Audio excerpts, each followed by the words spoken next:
Yep, and then back. Yep. Okay, everybody good? Yep. Yep, we're good. Thank you.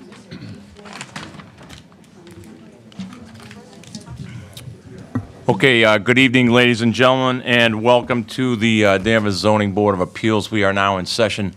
I'll start the meeting by please asking you to silence your mobile devices or cell phones or shut them off so we're not interrupted. I will start by introducing our zoning board members. Down to my right is our alternate, Kevin Burrich, Corrine Doherty.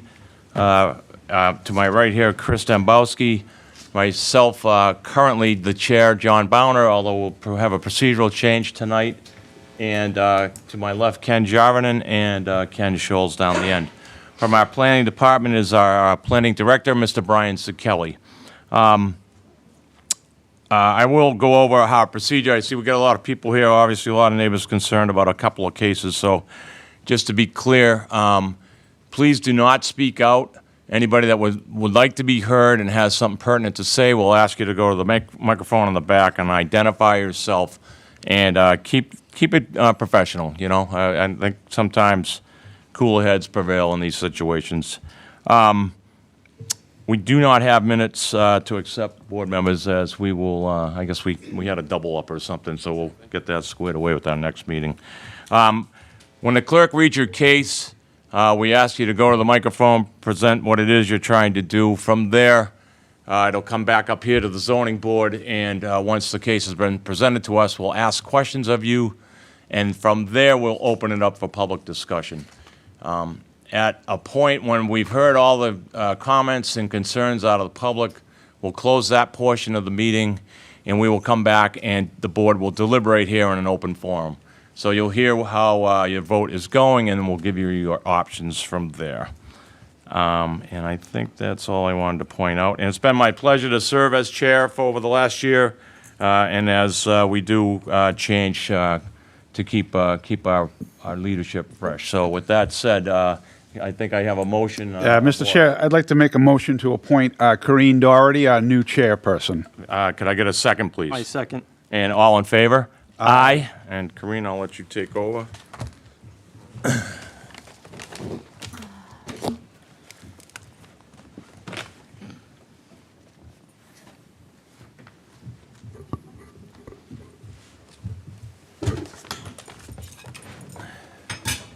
And Madam Chair, I'll make a motion to appoint Chris Dembowski as our new clerk. I'll second. All in favor? Aye. Good luck, Chris. Okay, we are going to take some of our cases out of order, so if you're looking at the agenda and it seems like we skipped over a case, it's just because we're moving them around. So with that said, our first case will be 8 Fairview Street. 8 Fairview Street, located in the R3, map 30, lot 24, requests a variance under section 7, table 2, table of dimensional requirements to permit the construction of a single-family home on a 10,000 square foot lot where 30,000 square feet is required. The applicant also seeks an appeal of the building commissioner's denial of permit R-26-72 related to the construction of a single-family home at this location. Request made by 8 Fairview Street LLC, care of Jason A. Panos Esquire, docket 26-5136. So, Mr. Zappelli, we have a continuance request for this. Do we have one to read into the record? We do. Mr. Dembowski? Okay. Dear Mr. Zacchelli, the Zoning Board of Appeals is scheduled to hear the above referred matter at its posted hearing scheduled for July 27th, 2026. Please be advised the applicant in the referenced matter respectfully seeks a continuance to the board's meeting scheduled for August 24th, 2026, while discussions with the town staff are ongoing. Please do not hesitate to contact me with any questions or comments. Very truly yours, sincerely, Jason A. Panos. Since Mr. Browner, Mr. Scholes, and I all had to recuse ourselves from this case, I am going to ask Mr. Dombrowski if he would make the motion. Could I get a motion to continue? I second. Sorry, I make a motion to continue the matter of 8 Fairview Street to August 24th, 2026. I second. All in favor? Aye. Any opposed? It passes. Okay, on to the next case for this evening, 8 Michael Drive. 8 Michael Drive in the R3 zone, map 67, lots 001 and 001A. This is an administrative matter related to an existing special permit on the property from 2010 that allowed a detached extended family living area. Based on the Affordable Homes Act of 2025, the applicant wishes to expunge the deed restriction on the property in order to convert the existing unit into a compliant accessory dwelling unit. No relief is sought and no legal advertisement was required for this administrative matter. Legal counsel has reviewed the request and has supplied the necessary paperwork for the ZBA to sign. So, Ms. Dizzakelli, do we actually have to go through the process of signing, or? No, well, you do have to sign it, but unfortunately, it's not going to be this evening. Okay. So it's your, a vote would occur this evening, and then you would actually, because it has to be notarized. Okay. So you would have to, at some point over the next, week or more, to come in and to town hall to sign. Okay. Madam Chair, through you, so Brian, is there any discussion here amongst the board, or are I we could voting kind of on this? explain, what's going on, and then if you have any questions for the applicant who's here. Again, this is an administrative matter, meaning no legal ad was required. A special permit was given for a detached extended family living area, which is, it was a detached structure. It was like on the property. They got a special permit for it in 2010.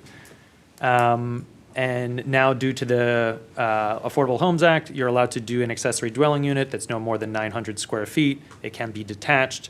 So what they want to do is get rid of that deed restriction. When they had the special permit given or awarded to them, they had to put a deed restriction on the property that said that it had to be family, they couldn't rent it out. So it was actually a restriction on the deed. They don't want to do that anymore because they have a by right action with an accessory dwelling unit that is under 900 square feet and has passed their HERS rating, it's a home energy rating that the building commissioner required. So once they passed that rating, the building commissioner was satisfied to at least start this process.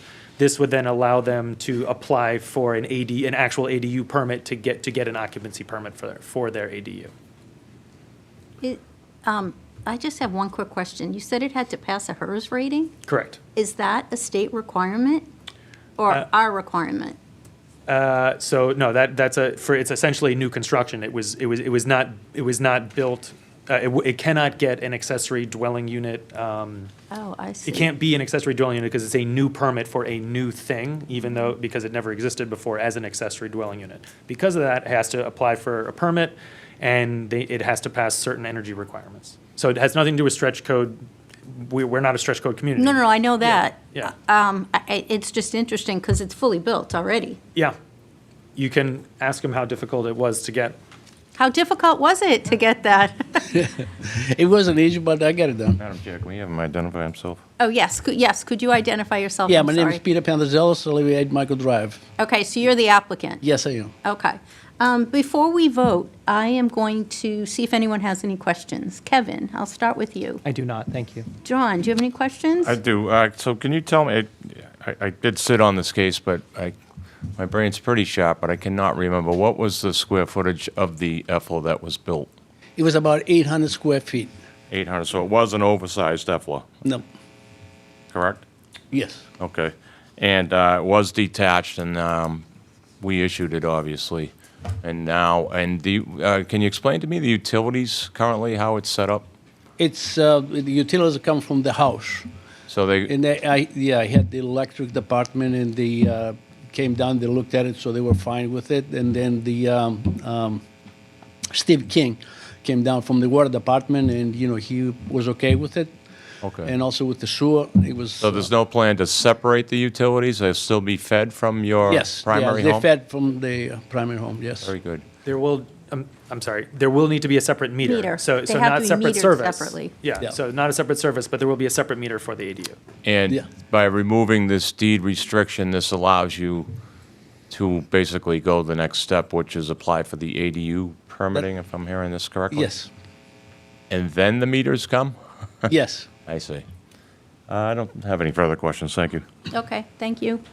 Chris? I'm all set, thank you. Ken? I have no questions. And Ken? Madam Chair, through you, Brian, so the only way he can do this is because it's a detached building to make it an ADU. No, he could, if this happened to be attached, he would be able to do that as well. So anybody who has an EFLA could potentially do this. If it's under 900 it's square under 900 feet, square or, feet. so the two, there are several things, but the two main ones, it has to be either under 900 or less than 50% of the principal dwelling. So even if it's 10,000 square feet, the max is 900. But if you had a 1,000 square foot home, you couldn't do an ADU larger than 499. Okay. I can just see Pandora's box opening here, where everybody's I coming can up and too. saying, oh, I want to have an ADU now. Well, it has to be detached. No. No, it doesn't. No, he doesn't. just said it That was doesn't my have to be. question. Oh. I don't have any other questions, thank you. I just have one question.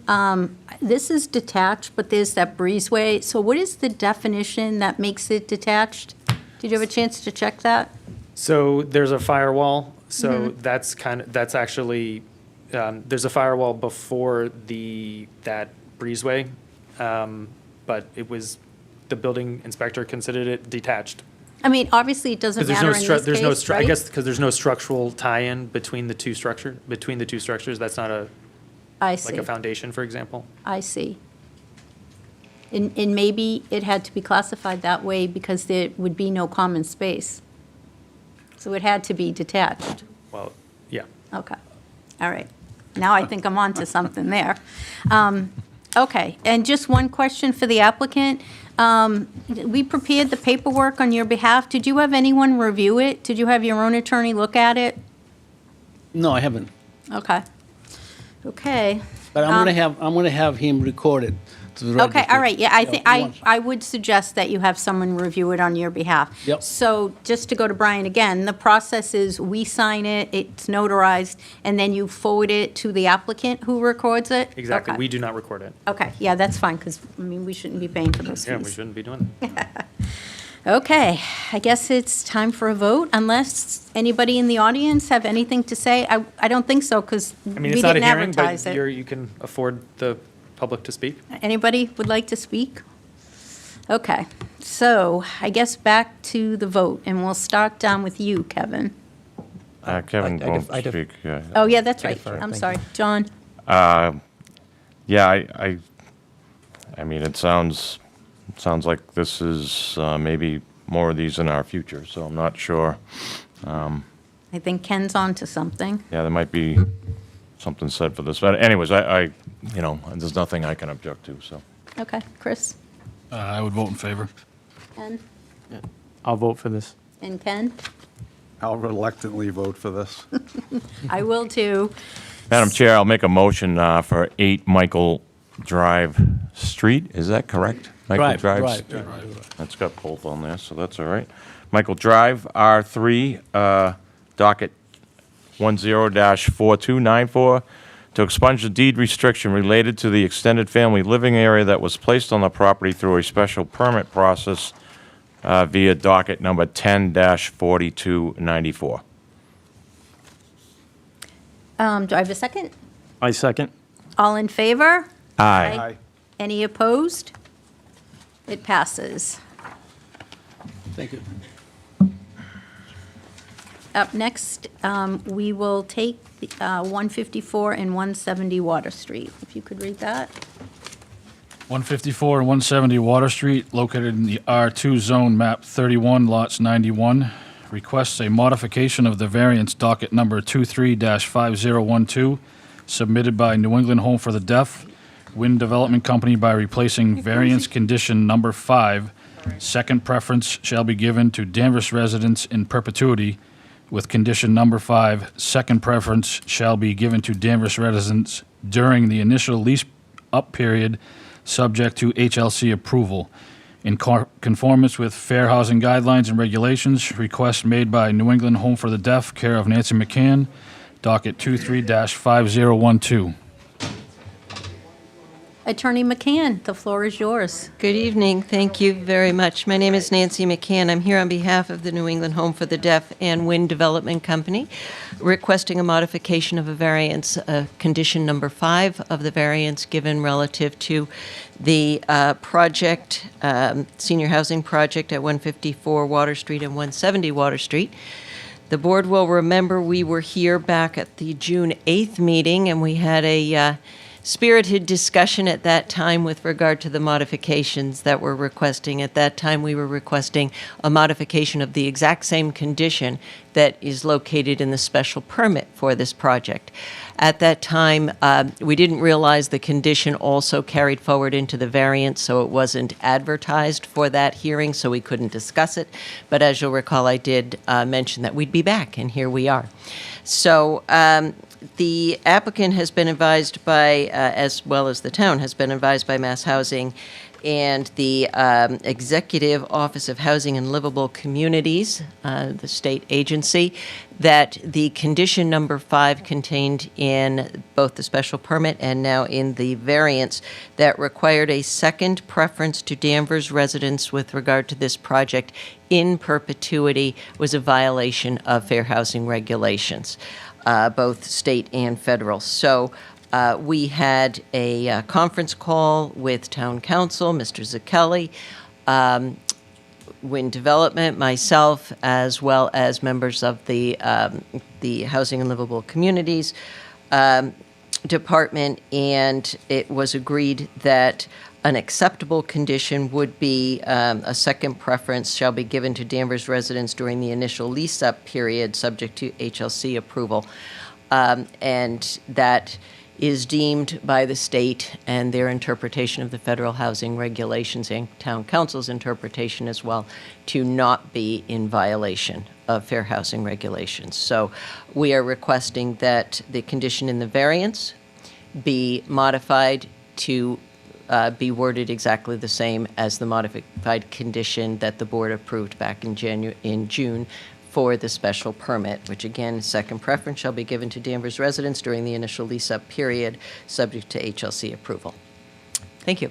Okay, you're right, we did have a lot of comments and questions at the last hearing, but I will see if the board has any additional questions. And I'll start down with you, Ken. I don't have any questions, thank you. Ken. I have no questions. Chris. No questions, thank you. John. Just one. So is anything moved forward on this project since June? Or is this holding it up as well? Well, we need to get this moving forward, and obviously this wraps up the municipal permitting standpoint, but things are moving toward the funding, and a closing coming up on the funding rounds for this project are coming up within the next couple of months. So things are moving forward. So we think a shovel in the ground is fall time? Steve Senna? We're hoping for August, maybe September. Just identify yourself if you don't Sorry. mind. Steve Senna with Wind Development. Maybe August, more likely September. Okay. Besides that, I have nothing further. Thanks. Kevin? Nothing, thank you. So if you begin construction, if you're able to begin in September, what is the anticipated finish date? Weather permitting, we're thinking about 18, 19 months for construction. So this takes you out into the winter of 28. Okay. Okay, thank you. I guess we'll start with Ken. I'm all set with this. I'll vote for it. Ken? I'll approve this. I would Chris? vote in favor for this. John? I'll vote in favor. And once again, I will reluctantly vote yes because I don't want to hold up the funding. And at this point, could I have a motion? Madam Chair, I will make a motion for 154, 170 Water Street, docket number R2, 23-5012, a motion to modify the variance by replacing condition number 5. Second preference shall be given to Danvers residents in perpetuity, with a second preference shall be given to Danvers residents during the initial lease-up period, subject to EOHLC approval, and no other changes are proposed as part of this modification to the application. I'll second. All in favor? Aye. Any opposed? So it Thank you very much. passes. On to the next case that we'll take is 50 Independence Way. 50 Independence Way, Commercial 3 Zone, Map 63, Lot 005, requests a variance under Section 37.6.b to erect a construction fence at the front facade and to cover the fencing in mesh banners with signage that is larger than allowed by right. The applicant seeks relief for 454 square feet of signage where 32 square feet is allowed. This temporary signage is during construction only for a restaurant that has already been approved. Request made by Justin DePlatzi, care of Patrick O'Malley, docket 26-5144. Hi, I'm Allie Parker. Actually, Justin is my coworker. He couldn't make it this evening, but I'm Allie Parker, and I'm here with AmCon, putting forth this request. We're currently building a restaurant there, and as you've stated, we would like to put up Scrim along with just our logo AmCon sporadically throughout it. So people surrounding as well as subcontractors very visibly know where our site is, entrances, things like that. Okay, I will start with Kevin. Any questions? Would you incur some expense if you didn't get to put up the signage? No, just additional phone calls and directional needs. Is there public good that's being served by you putting up the signage as opposed to your own private good? Sorry, can you say that one more time? Is there some public good that's being served by you putting up the signage as opposed to your own private good? No. Is there anything about the lot, shape, size, or topography that means you'd have to have this signage, some condition that doesn't affect neighboring properties but affects yours? No, we do have some neighboring properties. It's as you saw from the previous image, it's not, perfectly square or anything like that. We are doing utility work, in-ground work, things like that. And then if I can ask Mr. Zakelli a question, Madam Chair. Yes, you may. I thought the one thing, variances can't be as temporary. There's no such thing as a temporary variance. You can put conditions on it. So But I think the one condition we're not allowed to put on it is time limited, or when it's not your property anymore, or... if you're not allowed to do it in the bylaw, in this case, you are still allowed to apply for a variance. I will sure. say that the lens is different. It's actually a very good time to talk about this. That's why I asked the public good question. So it used to be, when it comes to variances, the only thing you could talk about is hardship related to soil shape or topography. But the new standards, whether strict enforcement of the bylaw, would result in practical difficulty. So this is a complete, huge frame shift of how courts are going to be looking at variances. And it's really weighing, just not surprisingly, what you asked. You're weighing what's the public benefit and what's the detriment and which one's more. So that is now, you kind of throw shape, soil, topography kind of right out the window, and it's what's good and what's bad about it, and you have to come up with, that's the test, is the benefits related to the detriment. So this is literally as of last week, this is brand new. So that is the new lens for variances that you are given by the Commonwealth of Massachusetts. No further questions, thank you. Okay, John, you are up. Thank you, Madam Chair, through you back to Brian. So Brian, this sounds like it almost falls more into the special permit arena where we kind of have latitude here. Am I hearing that correctly? Well, so the problem here is not necessarily that it's a temporary fence. No one's really going to matter about it. It's actually just the square footage. Yeah, I understand. So that's why it's a variance. It's a dimensional thing. So that's why you can apply for a variance for it, because it's not really applying for a time. It's really more of what they're applying for is it's Signage. too large. Yeah. My personal opinion, even though the law is clear in my eye, it does this. These types of things probably should not be coming in front of the ZBA. Okay.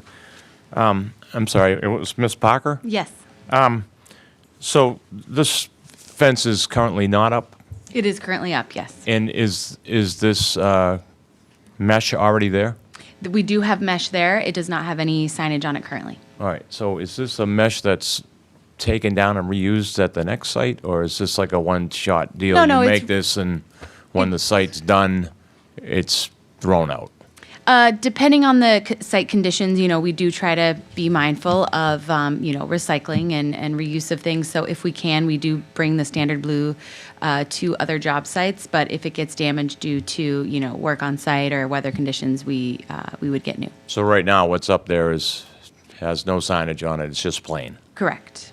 And so the reason this jumps into the 454 square feet is because of your logo in the multiple locations Correct. around the entire site. Correct. It's roughly every fifth fencing panel as it goes around.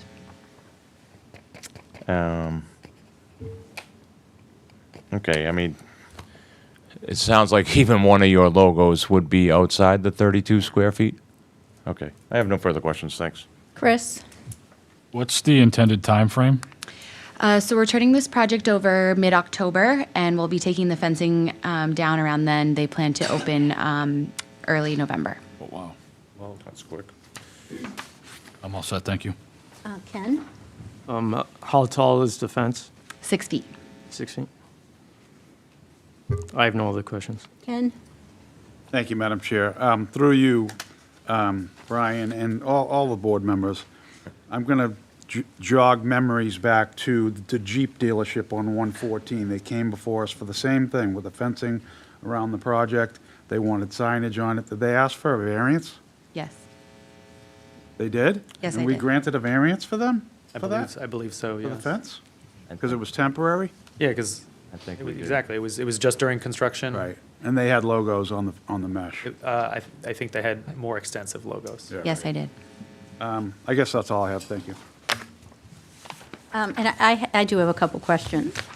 So you already have all the fencing up, Correct. so you're not going to take it down to put new fencing up? You're just going to attach the signage to it? Yeah, I mean, I might replace some of the panels that are currently just blue with, it comes in, I believe about 4, like it's a run of 4 fence links. So I might replace just a couple of those, or very likely just put it on top. We have it up currently now due to the site work that's going on. The wind, we try to mitigate some of that, dirt flow from around the site, around the surrounding neighbors.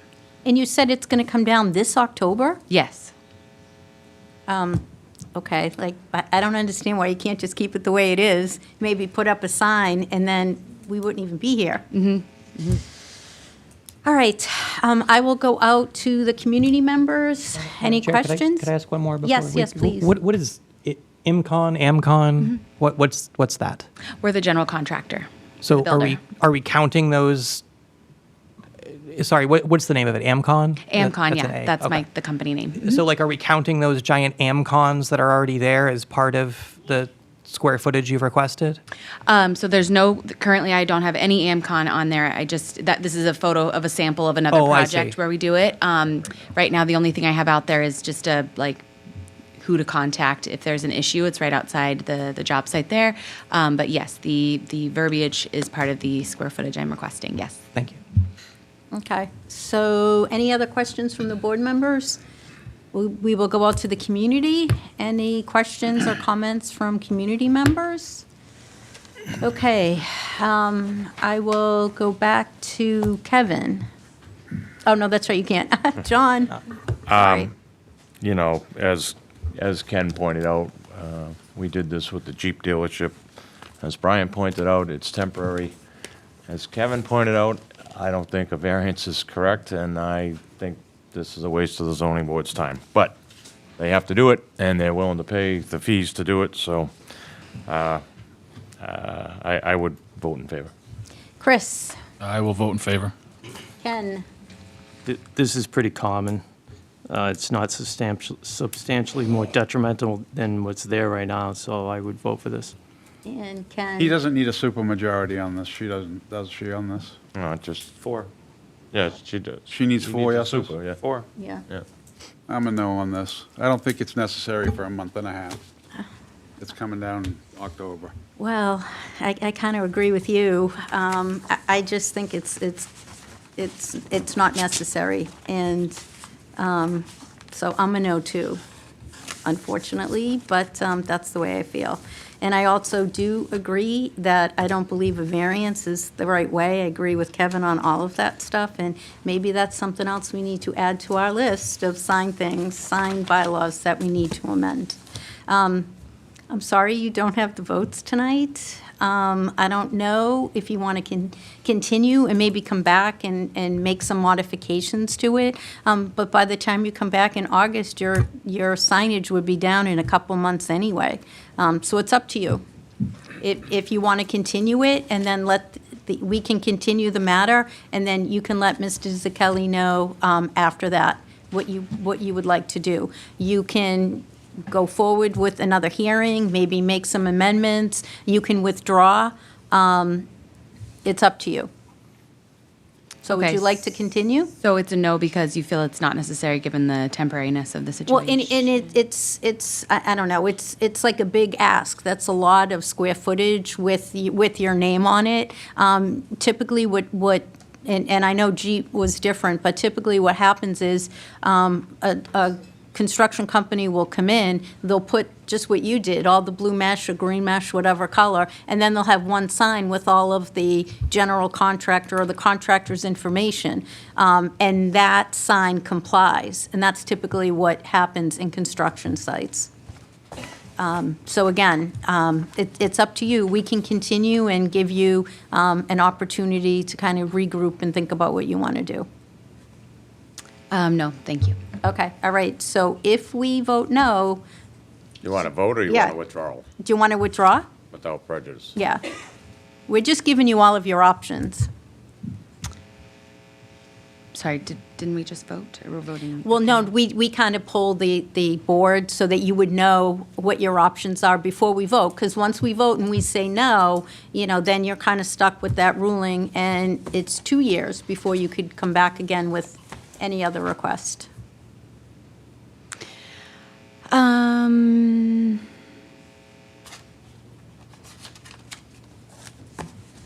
I have to decide right now? Well, that's why I'm giving you the option. If we continue it, then you can discuss with Mr. Zakelli after the fact if you want to appear with some sort of modification in August, or whether you want to withdraw. And then if you withdraw, there's no ramifications for that. Okay, I think, yes, I will circle back with. Okay, all right. Madam Chair, I'll make a motion that we continue this case to our August 24th Yes. date.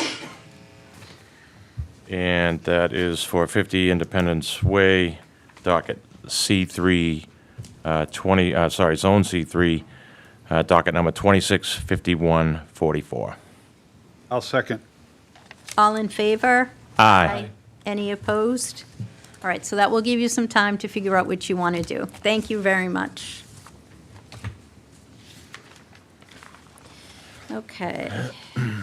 The next is, Madam Chair? yes. So, just so the public knows, so what we're gonna be doing 153 Andover, and then 235 Independence, those two we're gonna do at the The end, at the yes. end, so we have a few more, but I think most of you are here for those. We figured those are gonna take the longest compared to these other ones, so we're almost there. And I believe Two Garden is next? Yep, 2 Two Garden Garden. Street. Good evening. Hi, my name Oh, is. please let the clerk read Oh, I'm sorry. the case. 2 Garden Street, Route 114A, Zone Map 49, Lot 48, requests a use variance to operate a short-term rental within one unit of a two-family home where short-term rentals are only allowed in the character-based zoning district downtown. Request made by Bladar Pilla, docket 26-5146. Now you may go. right. Introduce yourself and, I'm Dedar Pila, the applicant, owner of the house. So we own a two-family. We came through the board 4 years ago to build it up, and it was all approved to be returned as a residential. So it's attached to family, separate utilities on both units. And most of the time, our family comes and stay with us for a couple of months, twice a year. So the house is vacant for 7-8 months when they go back in Europe and they come back. So we went through the Commonwealth, open a short-term rental. It was approved from the Commonwealth of Massachusetts. We didn't know that we have to go through the zone board, that they required a special permit for that. So that's why we back here. It's not that it's getting rented all the time. People come, technically it's a seasonal we're looking for. So when people come for graduation, weddings, a couple of days. Okay, So that's the request. okay. Anything else to add? I mean, we didn't have any complaints from the neighbor. It's more commercial that we got. The only cross neighbor that I have, you got a letter from him that was already applied. That the house has rules that because we live next door with our 2 kids, so it's quiet hours, no partying, no smoking in the property. So. Okay. Mr. Zacchelli, can you fill us in on what kind of state approval he got for this? Do you know anything about that? No, my guess is he just registered with the Commonwealth as a short-term rental, which is, Which is allowed on the 2 families.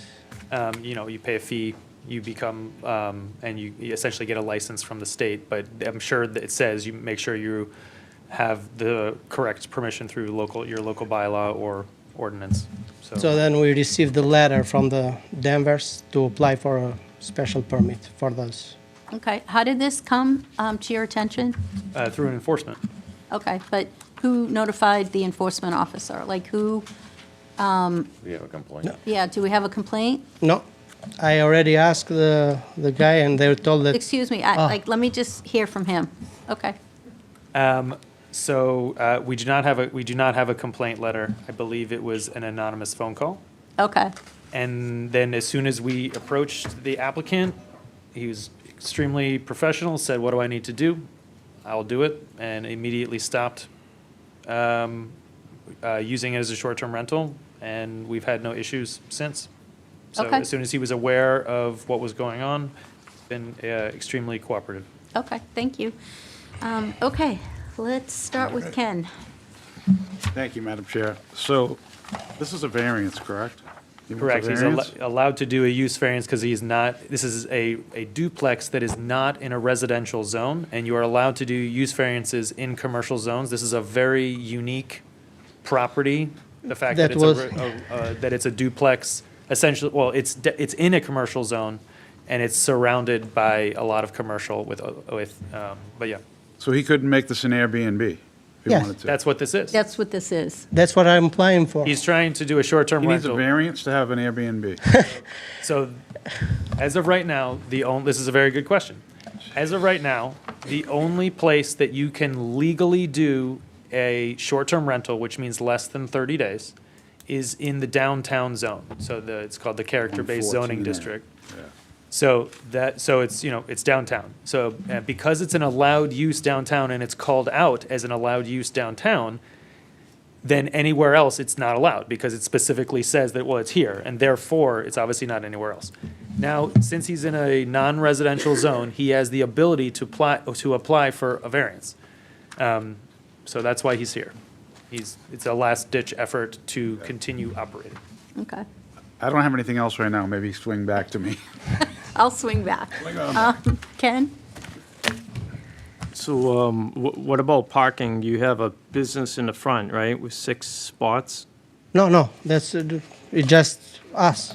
Oh, it's Just a that's all. duplex. It's a duplex. Yeah, it's a It's all duplex. residential, So right. we have only 3 cars, but it shows when it came to you 4 years ago for approval to turn into 2 family, the architect designed that. That's why you got a copy of the. Okay. All right, so then you have adequate parking, it's all Oh, in yeah, front. yeah. But you do have a driveway in the back, well, you have an entrance in the back. No, right? that's I thought I saw an opening in the fence, something, so a car could pull in the back. no. Maybe that's a neighbor. There's the fence guy, Palermo Fencing, 35 Prince Street. So he got the currently. Okay, and that's directly Yeah, behind it. direct out to, attached to our fence, to our property. Okay.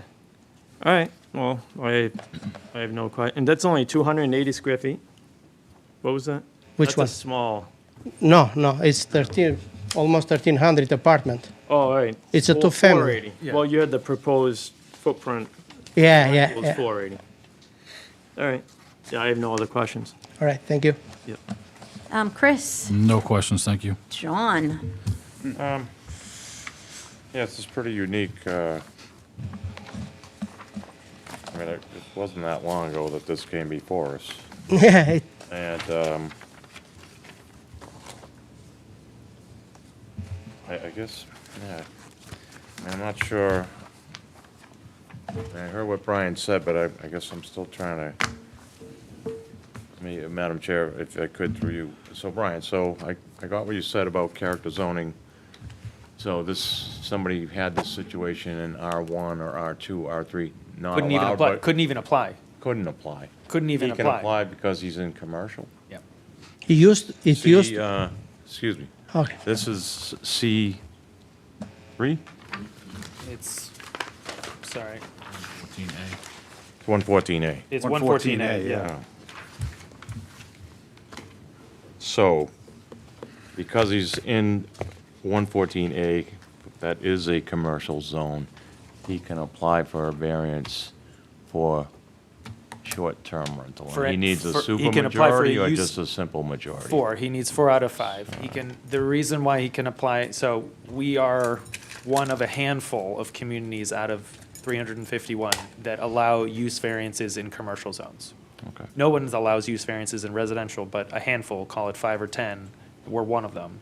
We allow use variances in commercial zones. Okay. And I'm sorry, you said, how large is the second unit, square footage? It's noted in here, correct? It's, 1,500? it's the old part of the house, so almost 1,300 square feet. 1,300. Yep. So it's unit 1 that you rent? Yes. And unit 2 you live in? I live next door with Okay. my, yeah. And you said typically you're using it for family, and how much No, out of 12 months in the year is family occupying this? 4 or 5, depend. 5 months? So the other 7 months is vacant and Okay. paying utilities. That's why I applied for that. No further questions. Thank you. Kevin? For Mr. Sekeli, if I may. Yes. Brian, I think going into 40A changes, again, there was some language in there under variances that also changed when we can give a use variance. So I know it said, if I recall the change, it said that the town bylaw for any use variance must explicitly allow the use variance to be granted. And so I know that our bylaw says we can't give it a use variance in a residential zone. Does our bylaw explicitly say we can, or we just use the implication of can't in a residential zone to mean we can do it somewhere else? No, I can get the citation, but I believe it says that use variances are allowed in commercial zones. And residential are not, like, I believe it says both, that they are allowed in, Okay. use variances are allowed in commercial zones and not allowed in residential zones. So I assume 40A is still the same way in that for each element of a variance, the applicant still has the burden to demonstrate that element, right? Well, the element now is practical difficulty. I understand. Yeah. But it's still the applicant's burden to demonstrate each element. And it's practical difficulty weighed against some public good, including housing, if I remember the text. That is correct. Okay. So I guess, sir, the short-term rental, I understand your financial difficulty of not renting it. What is the public good that we should balance your difficulty against? Yeah, people are coming over. We recommend all the restaurants, groceries. Yes. Instead of, the difference I'm applying for this because I can rent it for the whole year and have the family came over, so I can have a rental all year long on that one. But because it's like when people come over, it's too crowded in our side. That's why we got the other house. So they stay for a couple of months with us, my in-laws and to check the kids and everything. Would it benefit the citizens of Danvers that this property is used as an There's a Airbnb? housing shortage, so it will, Short-term rentals are not housing. well, temporary housing. Yeah, but it's, That's my point of view. Well, they're housing in the way Sorry to Sheraton cut you off. hotels are housing. You know, Well, it's another unit. so, for but a what, little time. can I ask us something? What's the difference if we rent it 28 days and 31 days? if Because with 28 days, I fall under short-term rental. 30 days and up, nobody's going to rent the house for a month or 2 months and get out and move and all that. So we did, when we came 4 years ago and we did all the expensive, we built the house, bring the value of the property up, all that money spent, and it's staying vacant. I'm not saying it's going to be forever an Airbnb. In meantime, it's vacant, so that's why I'm trying to get this permit. no further questions, thank you. I have a couple questions. Sure. How long have you been, well, first of all, which one of the sites do you advertise this on? Airbnb, what's the Vrbo. other one, VNBO? Vrbo. Okay.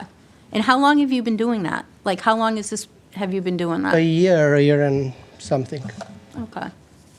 I mean, a year when we applied to the Commonwealth to get the certificate for a short-term rental. Okay. But it's not that it's getting rented a year. Okay. And when you first, like, after you completed the construction, what was that, like 3 years ago? What Yeah. did you do for the first 2 years? Did you rent it out? No. So you had an empty, Yeah, no. The thing, by the time we moved to the other house, then we applied for that one. So it's like applied for the certificate within a year and a half ago, and it's been used like that till we got the letter from the town. okay, okay. And just Or- to fill the board members and the community members, we are one of the only communities that allows for use variances, and the reason why we elected to keep that in our bylaw in commercial district is because our commercial bylaws are very strict, and we wanted to have leeway to be able to allow different commercial endeavors to happen if they were in a zone where it originally was not allowed. That's why we kept the use variance, not to allow, I think, something like this. Anyway, I will go out to the community members. Would anybody, does anyone have any questions, or would they like to speak on this particular application? Please go to the microphone, Sure. introduce yourself. I will. I'm Susan Farkas. I live in Garden Street. I'm trying to understand duplex, VRBO, half homeowner. Why are you renting out to your family when they come to visit No, you? no, no. Excuse me. hold on. Excuse me. Through You the have to chair. ask the question, and then we'll ask him.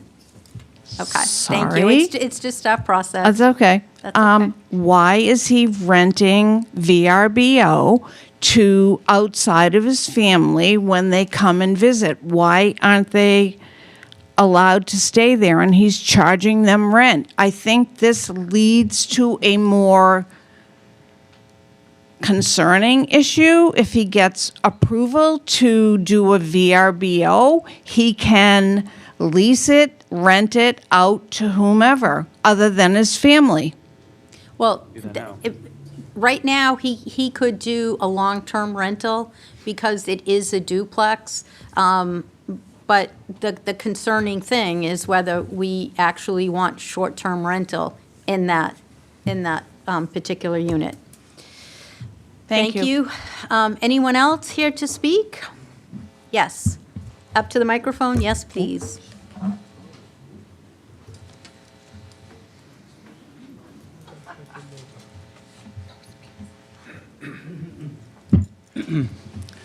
Hello, my name is Brian Edmonds. I live at 19 Garden Street. Can you hear me all right? Yes, we Very can, good. thank you. I'm not familiar with the definition of terms being used. Short-term rental in the eyes of the zoning board. What is the definition of that? And the reason for my question is, yes, you can have short-term rentals, but if you're renting it out each of 12 months, in effect, that's a long-term rental. So I would just want to understand the term short-term rentals, and also ask you to consider the spirit of the zoning, the way it's written, the rules. What is the intention for the community? Why was it written that way? All right. Thank you very much. Brian, could you provide the definition of a short-term rental? Yeah, a short-term rental is any type of contract for staying in someone's home or a unit. In this case, it's another full unit. It's not like a room. That's a totally different thing. They're not renting a room. They're renting a whole unit for less than 30 days. So a typical lease is a 30-day lease, and it might be tenant at will, but anything, it doesn't have to say, oh, it's going to be a 16-month lease. Maybe it's a month to month, but the idea is that it's anything less than month to month. So a 1-day rental, a 29-day rental is essentially the same. Okay. Okay, Just thank to you. clarify something, I'm not renting the house to my parents and my in-laws. They come to visit because the house is too small. We understand. Okay. We understand. Thank All right. you. Anyone else like to speak on this? Okay, I guess we go back to the board. And I know I can't go to you, John, you're up.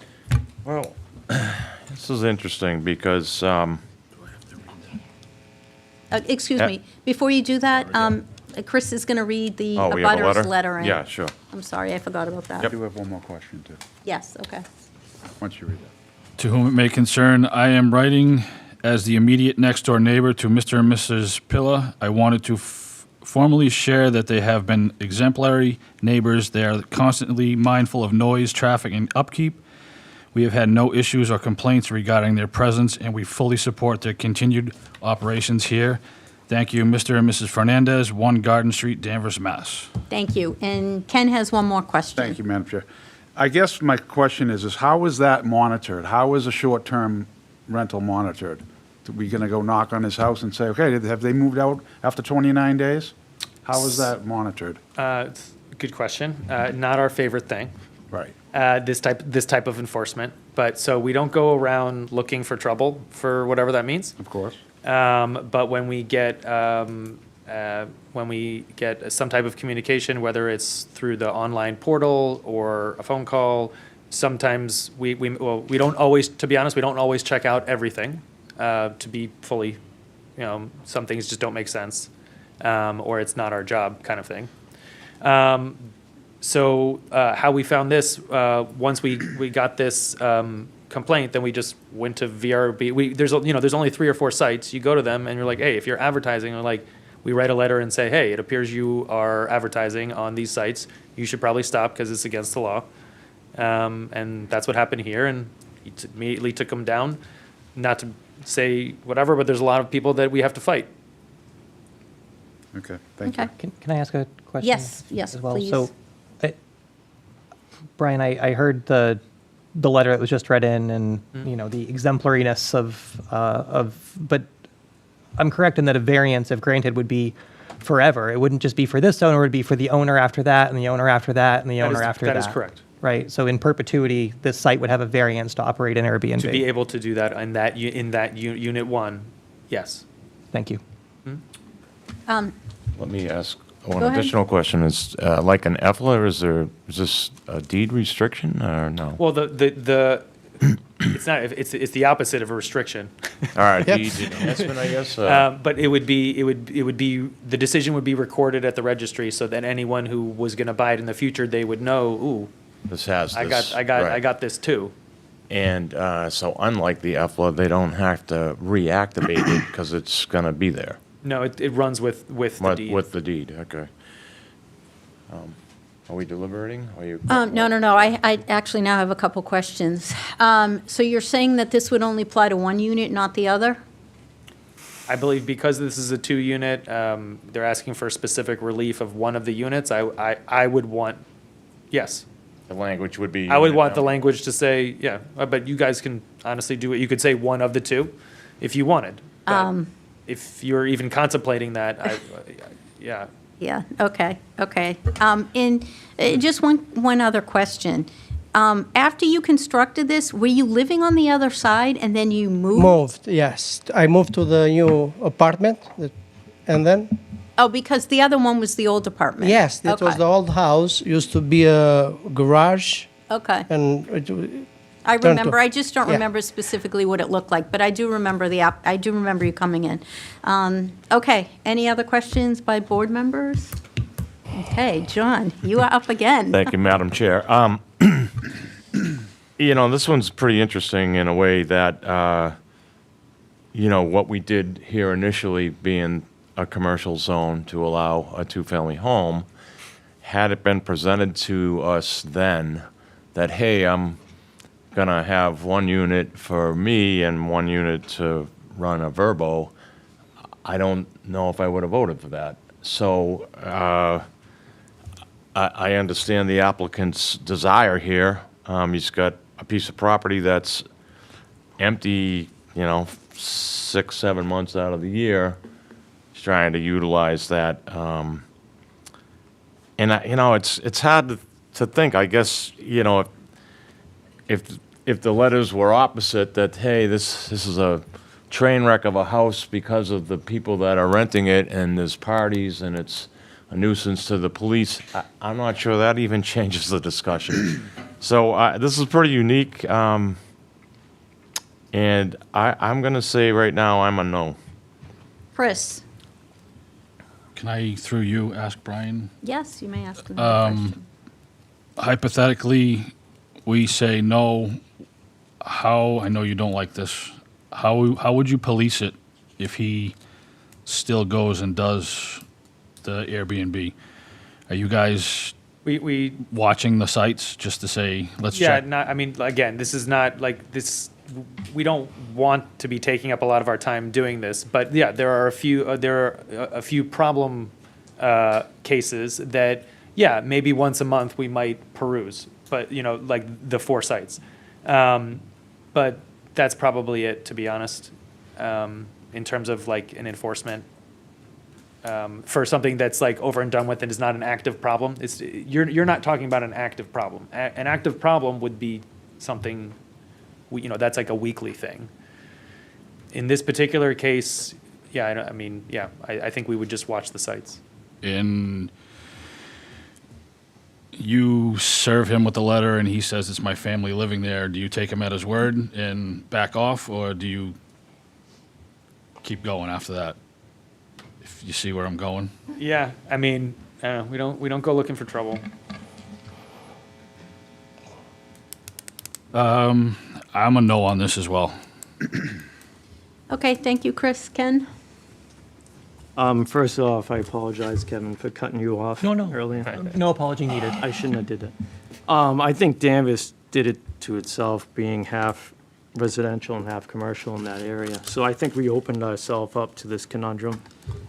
And I think, I approve this based on that, and I don't think it's a big deal to, I think everyone has a right to have an Airbnb in a residential, and that's residential and commercial, so I'm okay with it. thank you.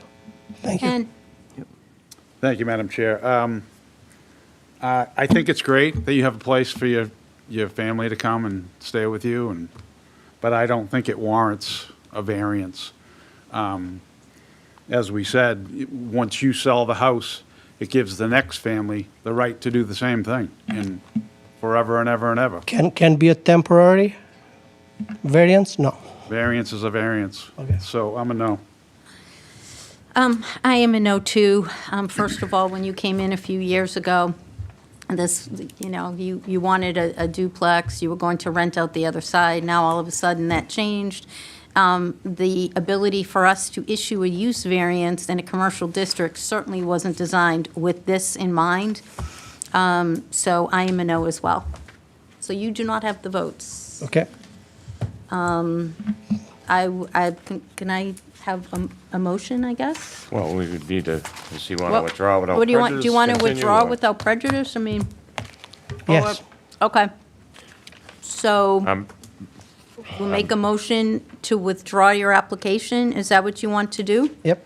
Okay. Madam Chair, I'll make a motion that we withdraw the application for 2 Garden Street in Zone 114A, docket number 26-5146. I'll second.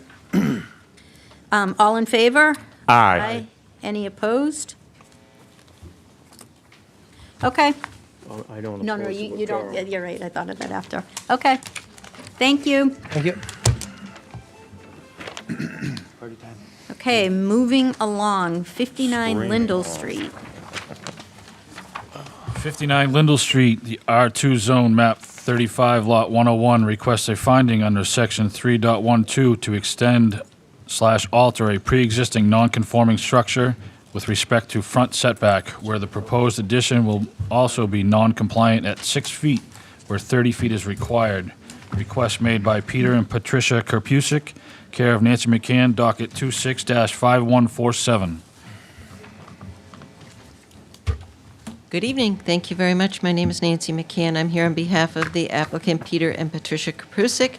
Mr. and Mrs. Karpusik are here this evening, and this is regarding the property located at 59 Lindell Street in Danvers. The property is located at the corner of Lindell and Burley Ave, and it is a two-family built in about 1871. And the Karpusiks have lived in this property for decades and are currently undertaking some needed renovation to various sides of the house. Specifically, they're doing some porch renovations on what would be the right side of the house, as well as some porch and rear entry renovations on the rear of the house. And we are requesting a finding in order to allow a small addition to be placed in the area of what is the existing bulkhead. It's an indented area of the building, in order to allow a relocation of the stairwell that goes to the second floor unit. And that will allow a much more attractive layout, both interior as well as exterior, for the building. The proposed addition is very small. It's 9 by 9/8, so it's a small, basically 9 by 9 addition, and it will be no closer to the street than the existing building. So the home is currently non-conforming as to the setback off of Burley Ave. It is currently 5.8 feet from Burley Ave, and the addition, this small addition to accommodate the stairwell, will be 11 feet from Burley Ave, and the relocated bulkhead will be 6 feet from Burley Ave. So this small addition will be further back from the street than the existing home. We do have in your packets, you do have the site plan that you see there, and that gives you the dimensions. The area that we're talking about, if I can approach, because it's...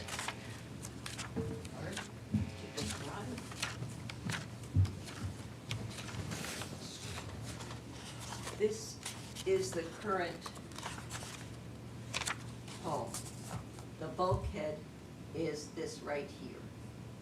And so there's a natural indent right here in the house. What we're proposing to do is fill in that indent with the stairwell and move this bulkhead out to here. So it's pretty simple. We do have elevation drawings in your packet. Brian, can you put the elevation drawing of the west side? It should be the west side elevation. Yep, that's it, if you can turn it. Yep, keep going. It's the next. That is the east side. There it is. Nope. No, one That's more. the rear. One more. There it is. That's it, There it right is. there. So.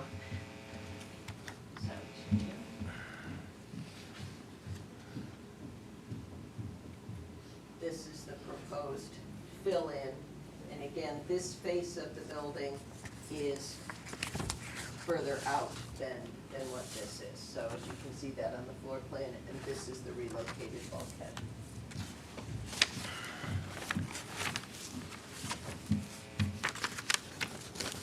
So again, the addition will be no closer to the Burley Avenue lot line than the existing, and in fact, it will be not as close to Burley Ave as the existing building.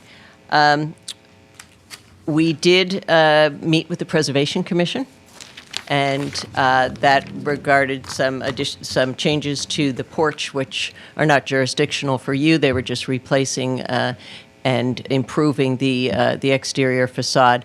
But the Preservation Commission also did look at this addition and felt that this addition was in keeping with the historic aesthetic, if you will, of the building and other similar homes and dwellings in the neighborhood. No change to the facade of the building at all as it faces Lindell Street. So we would suggest to you that this addition is not substantially more detrimental to the neighborhood and request the finding. Thank you. I'd be happy to answer any questions. Thank you. Ken? I don't have any questions, thank you. Ken? I have no questions. Chris? No questions, thank you. John? Not doing an Airbnb. Too soon. I'll say no. There it is. And Kevin? No questions. Thank Well, actually, no, I sorry. did have one. So there'll be a new poured foundation for this section to remove? Yeah, so it'll have a basement as well. There's no is there Just isn't a, the access to the bulkhead, I guess. yeah, access to the bulkhead, and that's shown on your plot plan. No further questions, thanks. And I have no further questions. Since I'm on preservation, it's like the third time I'm meeting this lovely Yeah. couple. Any community members have any comments or questions? Hearing none. Oh, it's one Any there. other You had one over there. questions? I was just gonna. Oh, up to the microphone.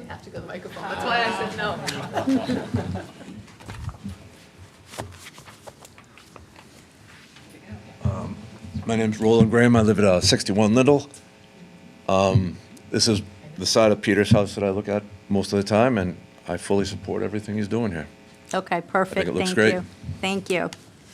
Any other comments? Okay, so I guess we are back to Ken.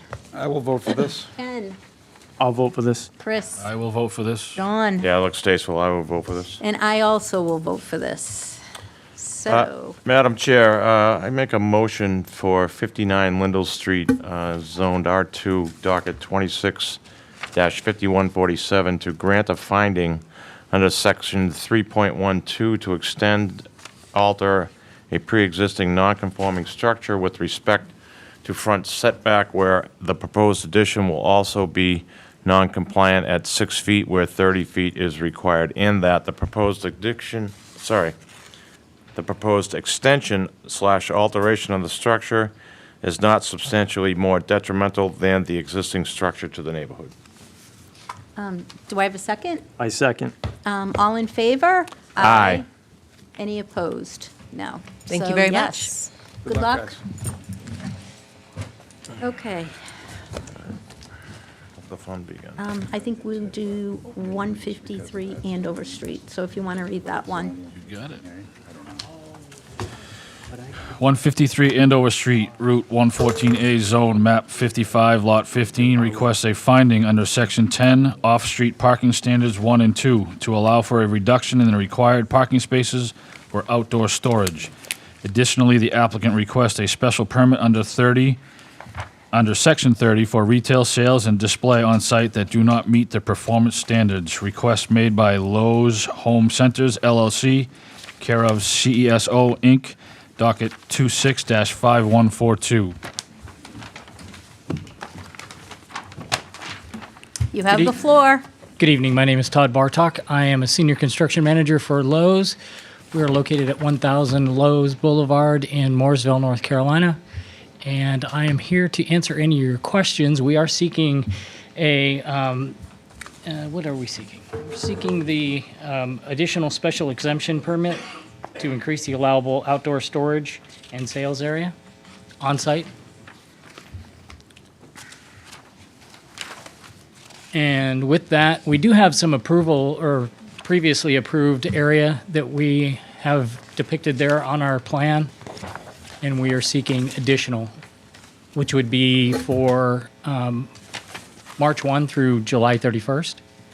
And then in the red is the permanent, and then it's kind of hard when you're Yeah, I'm shifting that having around. trouble putting the entirety on, but I think walking us through the color-coded changes would be great in terms of the existing and proposed. Sure. So we'll go through the existing first, which would be the light green. It's kind of hard to tell on this plan because we have so many different things going on, but the previously approved are the hatched areas that are on there, which is adjacent to our lumber area in the front as it heads down towards the front of the store. And then we have the light hatched red area in the, let me see what direction that is, the south, which is permanent storage that was previously approved. And then we have the area up to the north of the property that's kind of outside that footprint area, which is was previously approved storage area. So then moving forward, we're looking for permanent building material storage, which is the dark green other than the front of the store. So that upper northern area just outside the lumber canopy, and then along the back side of the building. And then where the color is a little bit, it's very hard to see, even for me, which is the permanent outdoor merchandise, which is along the front of the store. We're looking for additional area for mowers, seasonal, be it, snow blowers, grills, picnic tables, seasonal stuff. And then we are looking for permanent storage up against the back side of the building that is that pink area. And then live storage, cart storage, live good cart storage, which is this lavender color in that south area, which is depicted as 150 feet, yeah, right there. And then live goods storage, which is in the yellow. Seasonal bagged goods, which is out in the parking lot. And that's the March 1st through July 31st, that would be there. So it's a temporary seasonal. And then we are also in that area looking for what we call the quick load, which is where we have an associate out there full-time. You can either order online or you can pay in the store, buy 100 bags of mulch, and they'll load it for you right there, versus you having to pull one of the heavy carts through. And then the final one is the wheelbarrow display area, which is that orange area out in the parking lot.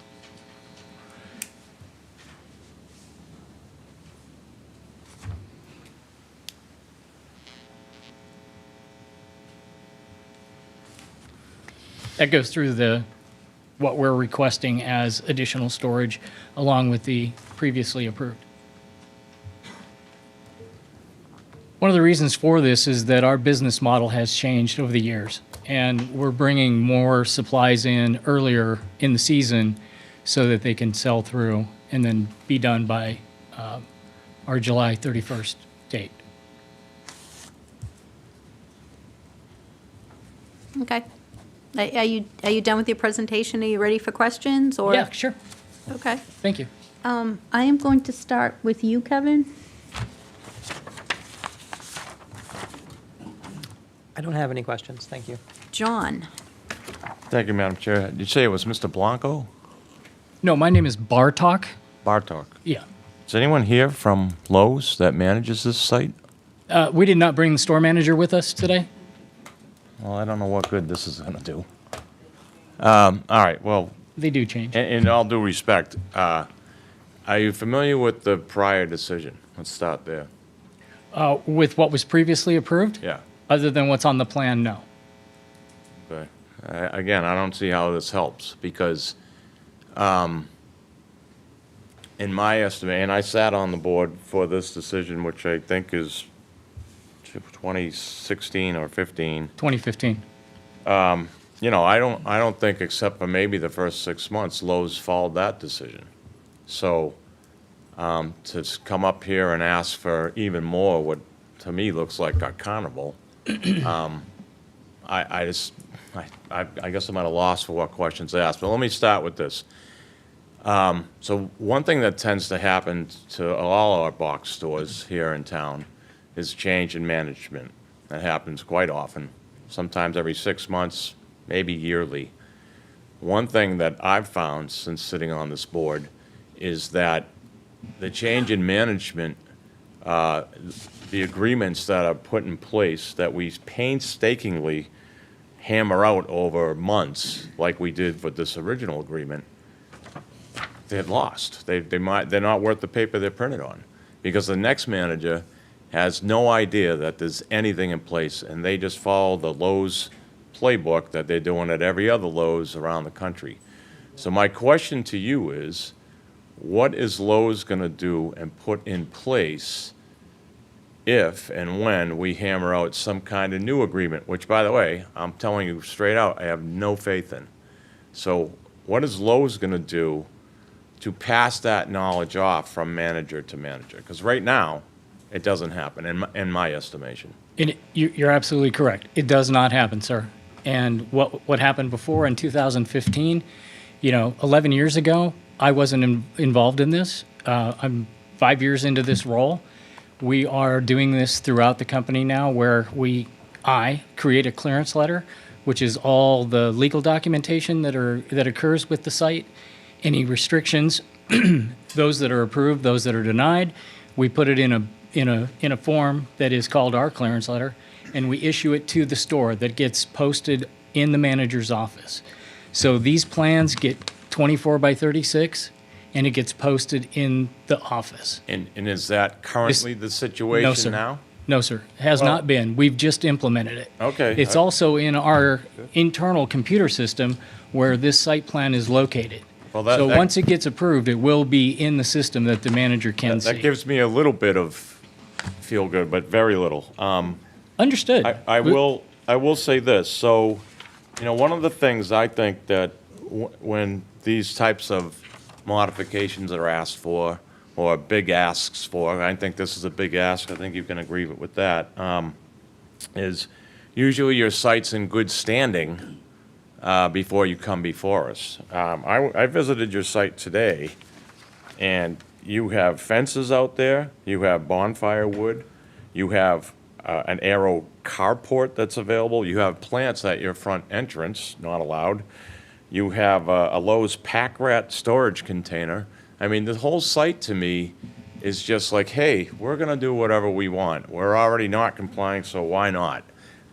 You even have plant cages, dollies, stored out in parking spots. Now, I'll agree that I think the parking count or plan that the town originally put out back in the day was probably oversized. I've never seen the Lowe's parking lot so full that I couldn't get in there, to the point that you guys came before us in 2016, and part of that ask was you wanted to sell off the chunk to Olive Garden out in the front. So we all got in and hammered out this agreement, and Lowe's decided they're going to play nice with us and do everything we ask of them. However, that agreement asked for striping to be put down outside. It was never done.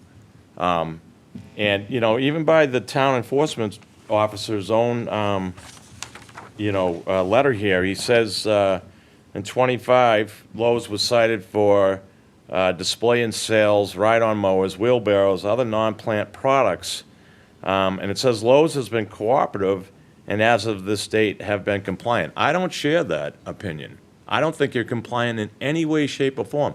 And hence why all your neighbors are here.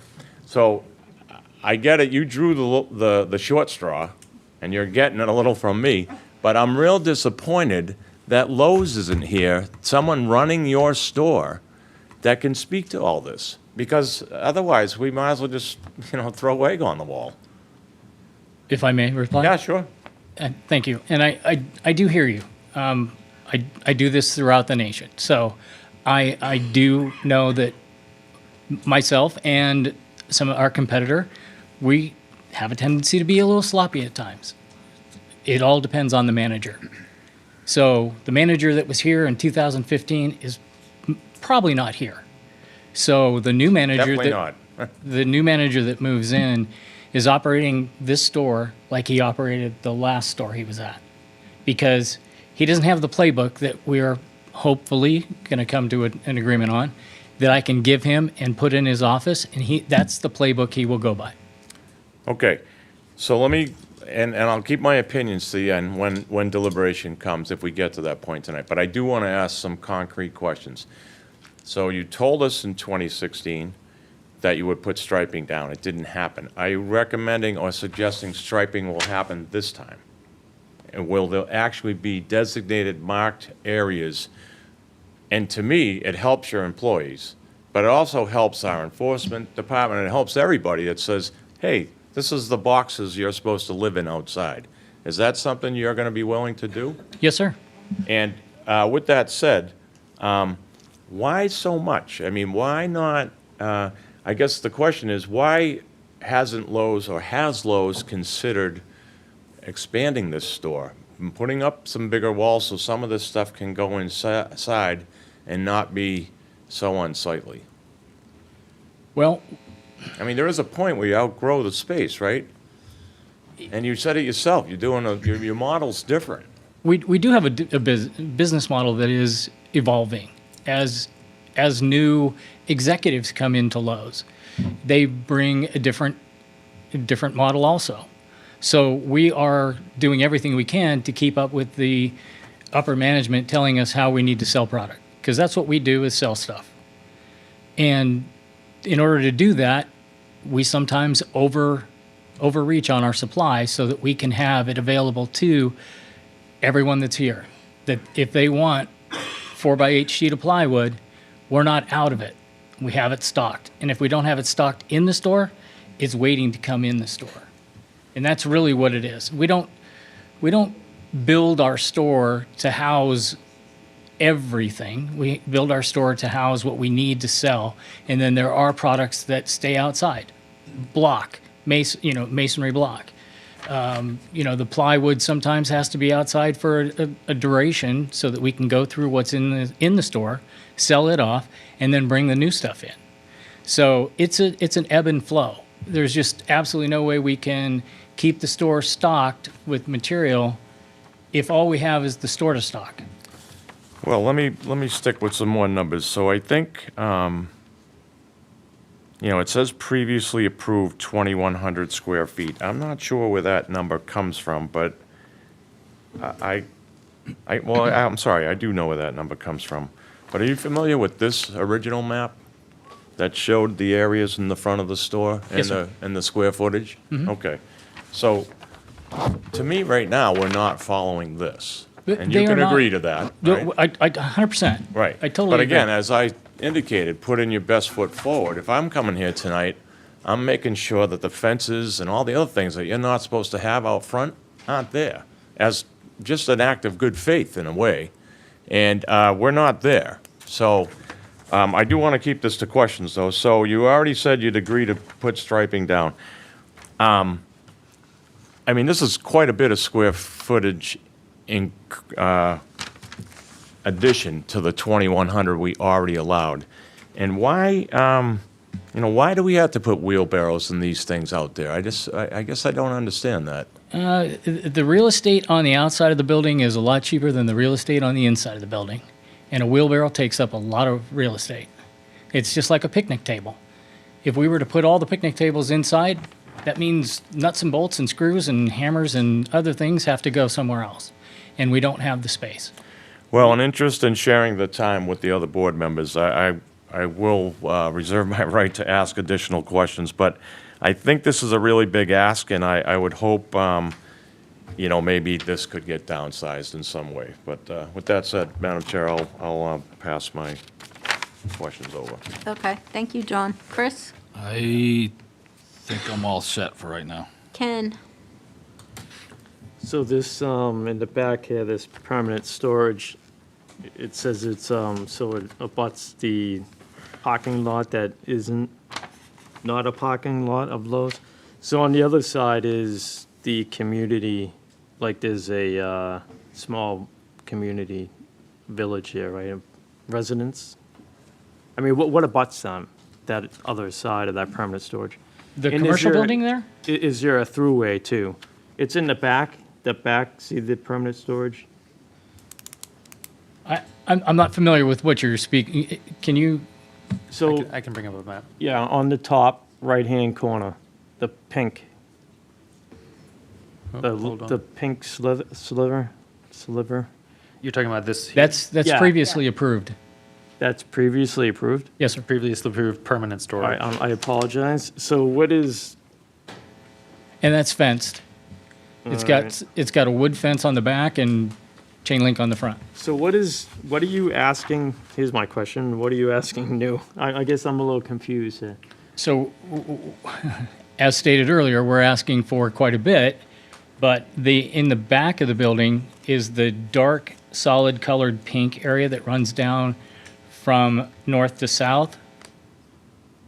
Can I point it out to you? You're talking Well, that permanent is the same color, so why would you use the same color? There. It is one of the mistakes we've made on the drawings. Okay. It's not shown on this plan as it is on mine. These are hatched differently, and I don't know if you have that plan. I can't see a Where we have hatching. the previously approved. This is previously approved. This is new. Green is new, previously approved. I mean, this is the plan that shows the previously approved ones. So, Okay.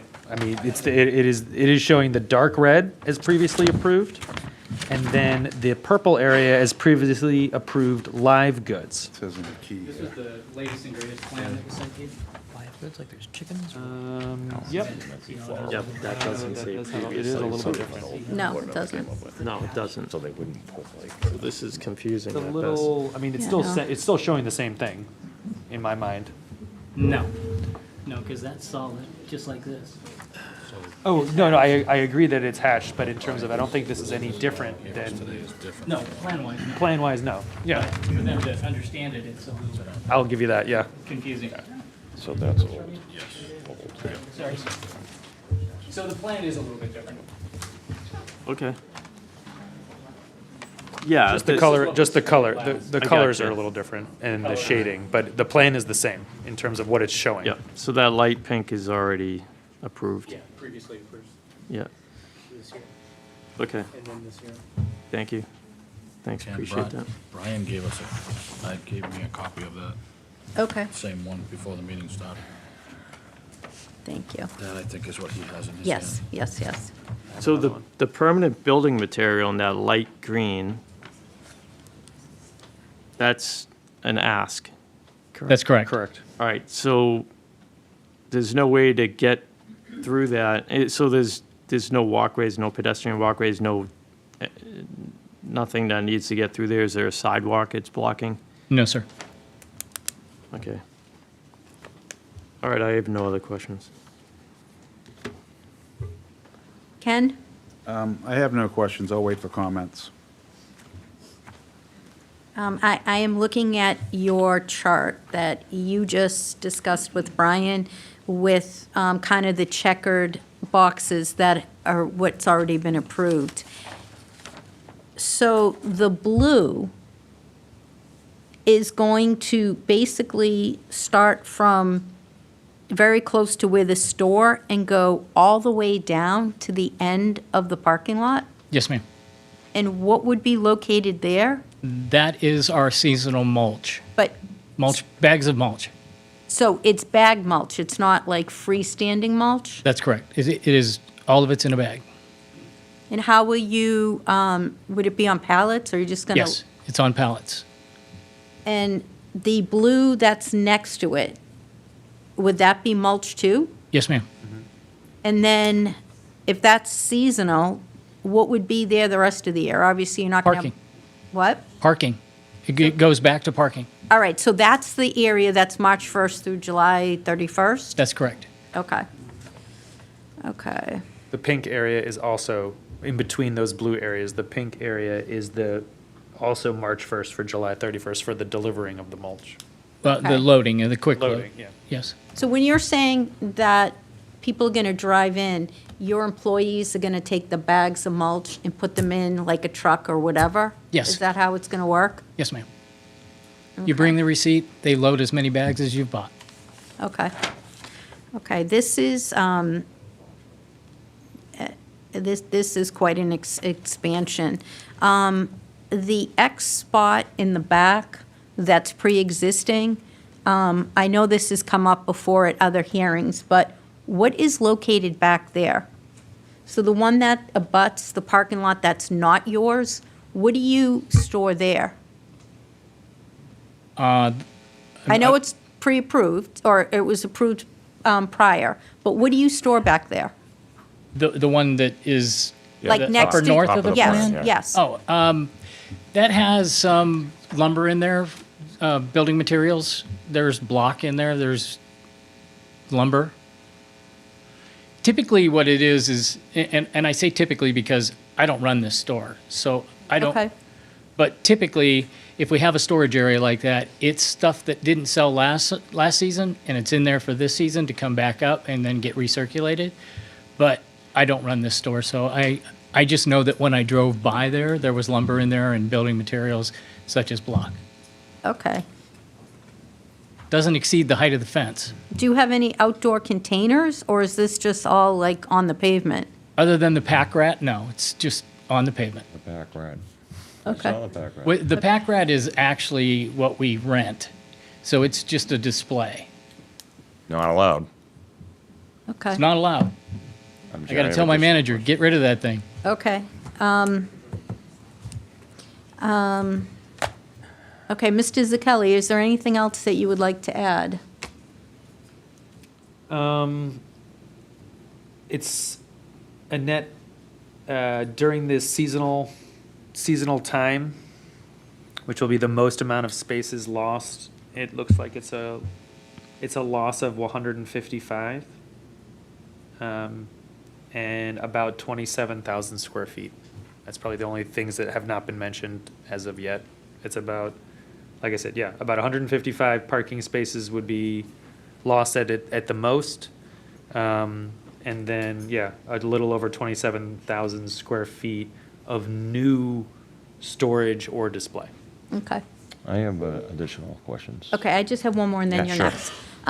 How do you plan to secure this stuff at night if you're loading all of the stuff outside? And I agree with John. There comes a time when, you know, the proper thing might be to expand your building and not just like keep stuff outside. But how do you plan on securing it at night and during hours when you're not open? We do this throughout the nation. Okay. There is a certain amount of shrink that we are accepting to have the storage material out there. Okay. But there are times where we'll put things on top of it to keep it from walking off. But majority of times it's pretty heavy duty stuff, so you've got to really want to have that 4x8 sheet of plywood if you're going to come steal it. Do you know what the percentage of shrinkage is at this particular Lowe's? I do not. Okay. All right, John?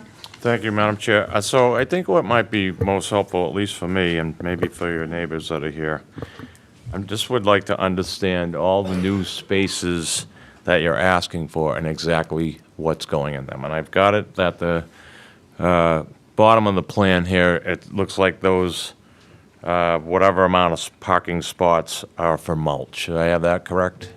That's correct. The blue is for bag mulch. Bag mulch. March 1st March through to July 31st. 31st. And what about this yellow, I think it says 83 feet space that says live goods? What is it, an extension of the live goods space we already gave you? Yes, sir.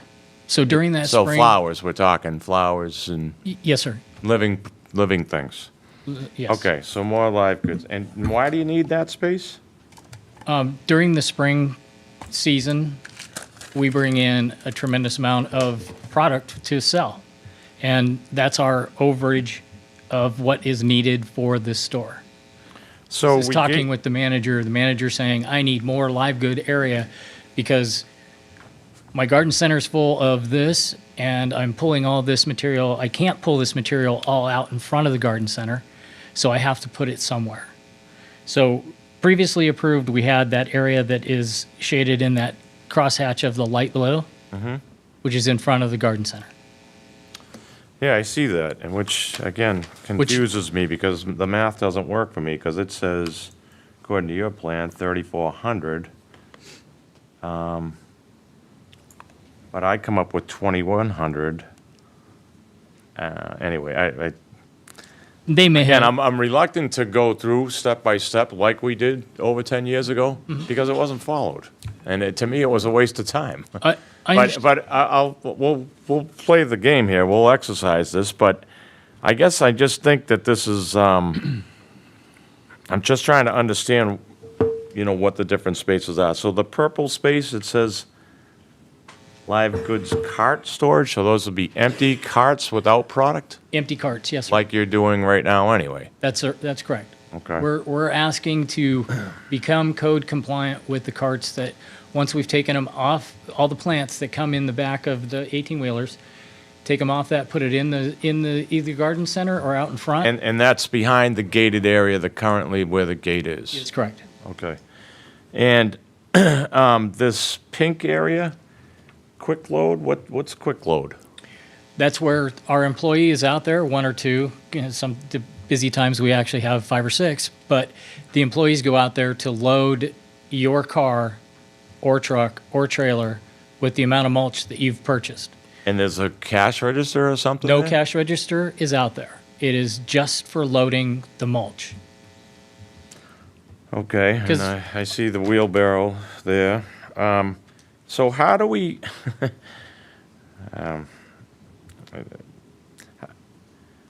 so we gave you all this space 10 years ago for live goods, but yet we still put the displays at the front door as you walk in. Yes, sir. Now, some people say, what's the big deal?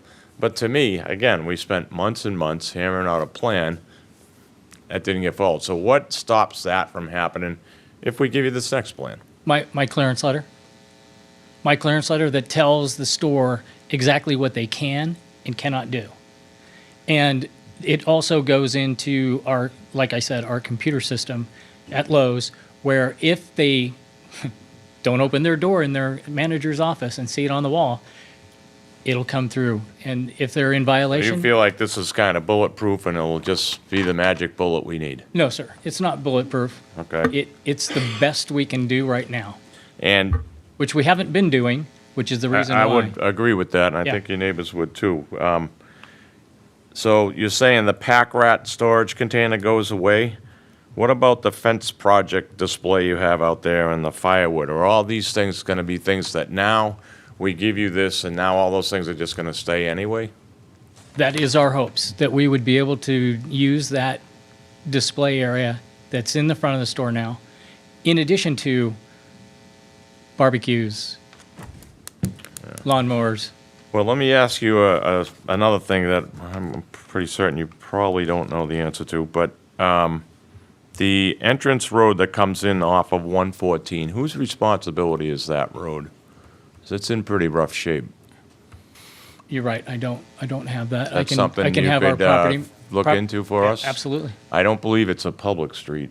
I honestly don't know. I can look into it. I really Do you don't know the name of it? Well, I would have tried to give you that, but there's no street sign. So that, I was over too. And which one is it that so I was can just highlight today. it on my plan? Well, so this is off of, so your site, just to help you out, because I think I'm more familiar with it. You can enter off of Garden Street, I think it is, right? And you can enter off of 114. There's a set of lights on Route 114. It's that entrance way that's riddled with potholes and Cool, thank you. indentations. It's pretty rough to drive out. I imagine this doesn't help the neighbors either, hearing 18-wheeler trucks that have just been empty, bouncing off of potholes. It's the one that goes by the Enterprise rental Yeah, car. it goes by and- multiple other businesses on the way Yeah. out, It's so gotta be the I don't state. know if it's your responsibility or not. Have a listed name. Well, I can check with our property management, Okay. and figure that out. And I guess my last question, Madam Chair, I really? just want to, This whole thing? So you're asking for 27,000 square feet of more space with Brian's rough calculation, and to take away 155 parking spots. But how many of those spots come back after the seasonal need is gone, your mulch is gone and all this? Is that, how many spots does the site regain and kind of lose this circus environment? 74. So you gained 74 back? That's correct. Okay, 74 spots. And in those calculations, they are calculating those spaces in the back of the store. So that's why that is increased so much. Yeah. And the gates, the gate as well, I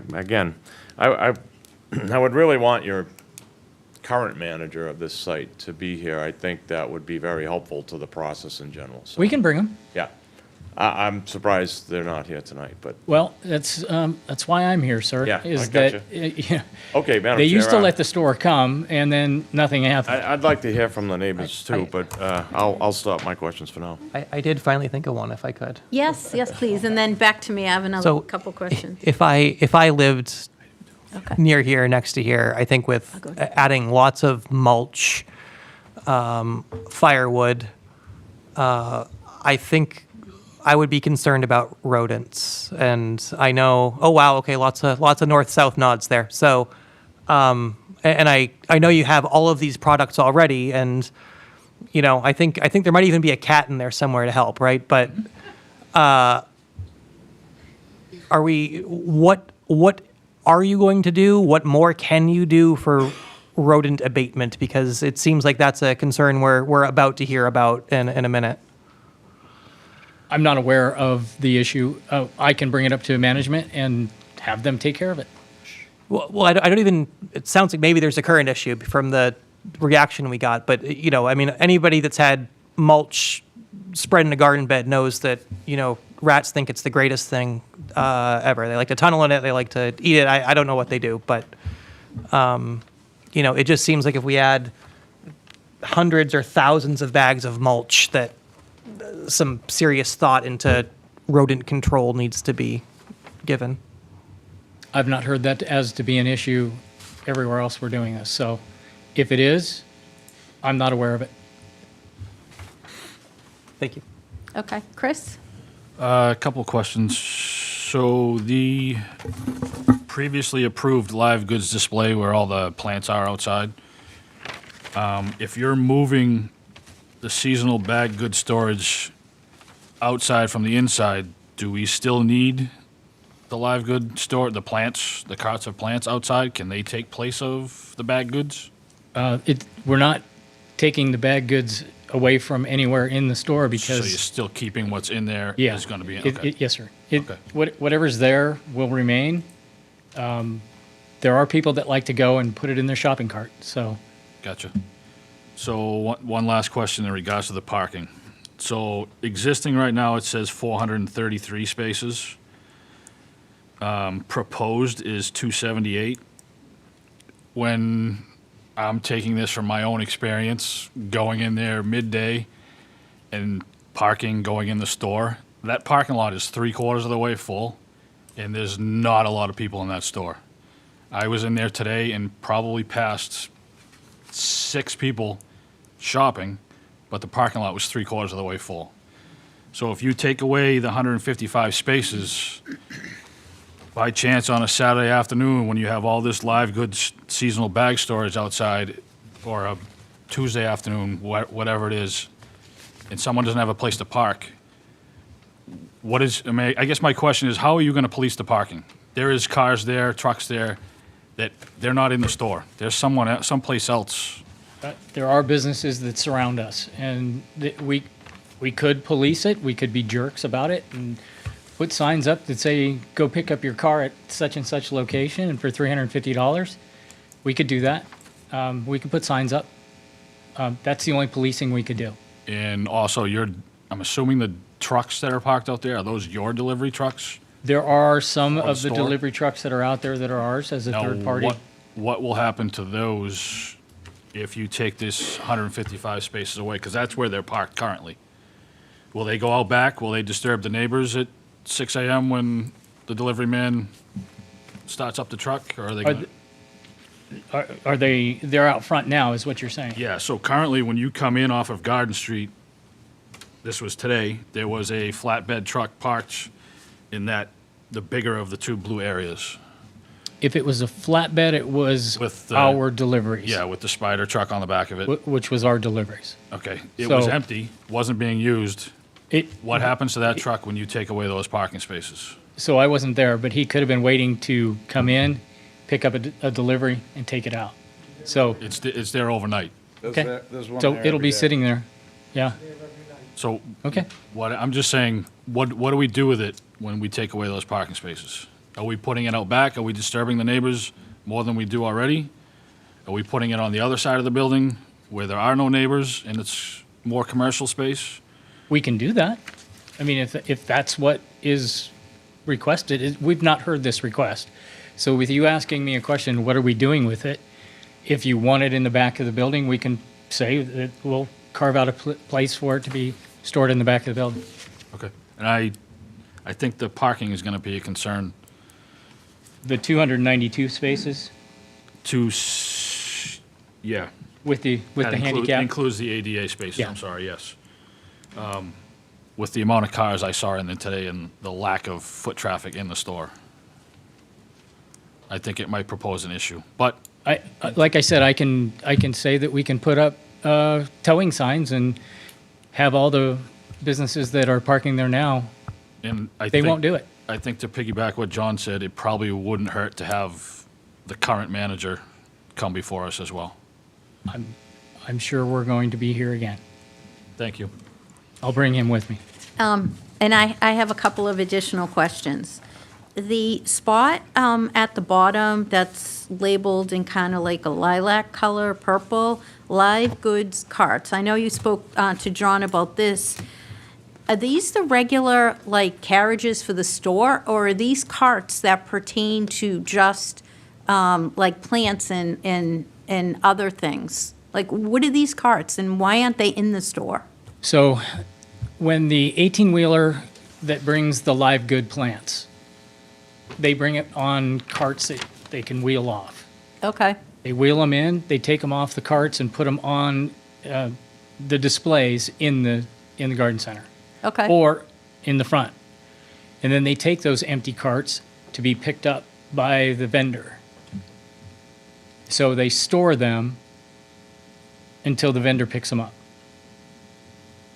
So you want to store these empty carts that you need to, I guess, like at the end, on July 31st? No. This is on a daily basis. These carts like get rotation. It's a rotation Oh. of product that comes in, and then Oh, they I take see, the I carts. see, I see. Because it's extremely expensive for us to have that truck wait for the employees to take all the product off, take it in the store, unload it, and then bring the carts out, and then he can leave. So that would be like an 8-hour shift, and that wouldn't be very practical for us to operate that way. So what they do is they store them, and then that truck comes back, and we load them into the truck, and they drive it off. I see. It seems like a lot of these, I don't know, processes are now part of outdoor instead of being contained inside. And just one other question. I see the green color is the permanent building material storage. It's kind of like a medium color green. Then you have a darker color green that's permanent outdoor merchandise display. And then to the left of that, it looks like it's, I don't know, like an X'd out green color. What exactly is that? That is the previously approved outdoor merchandise display. Okay. All right, let me see. Okay. All right. Ken? I have another question pertaining to, so the green behind the cross-hatched green, is that also previously approved, or is that new? If it's crosshatched, it was previously approved. If it's solid green, it's what's being So requested. So that's all right? So this is all the new? Yep. And that's all the old. Madam Chair, I have Yeah, one this is a additional, different- too. And then also the lime green, the lighter green on the other side is all new, correct? Like, also? Correct, that's permanent building material storage in the back, or here, But that's new, proposed. proposed. Yes. I mean, yeah, okay, proposed. Okay, John? Yeah, Brian, if I could go out to you, because I guess so I think you said you haven't looked at the old decision. Is that correct? The one from 2016? I don't have that with me. Yeah, okay. So, Brian, I guess the site legend here that shows all the existing, do we feel that's accurate? Because I don't. So this was based on Mr. Cassidy and myself going out there. So this was at the time, and this might have been, Because I distinctly 5 months remember ago? we had a real strict language in the decision and in the minutes about live goods versus lawnmowers, wheelbarrows, these kinds of things. But I see here that it says, the two blocks I kind of have issue with, it says permanent outdoor merchandise display. that So is, I- that's proposed. No, but it's under the site legend as the third box down. And it says 2,100 square feet, so I don't remember that. And the top one says previously approved building material, which is another, I think it says 1,600 square feet. By the way, you're really testing me with this font here. Yeah.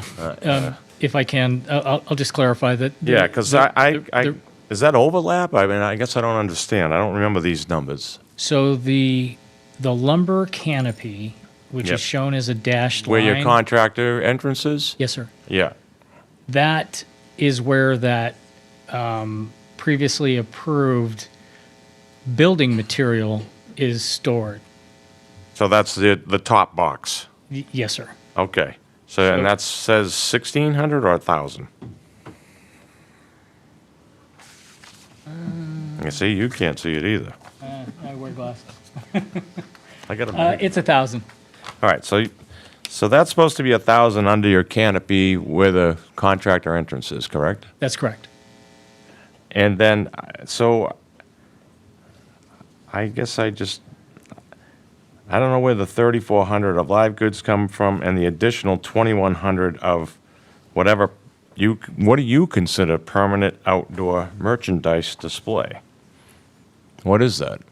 That's grills, rider mowers, snow blowers. All right, so let me stop you there. So I just read a zoning enforcement letter. This stuff was not allowed, so I don't understand how it's on this plan saying previously approved.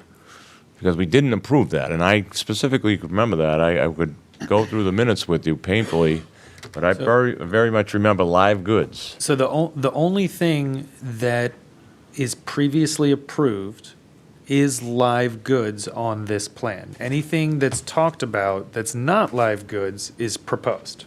So you are correct. Okay. We all on the same page here? Because this... Well, I don't know where the architect got this information then. Yeah, well, that's why I think this is what's kind of throwing me off a little bit as Understood. somebody who sat on that case.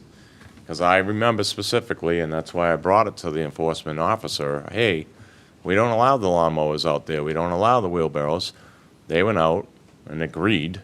So clearly the language is right in the minutes from 2015 or 16.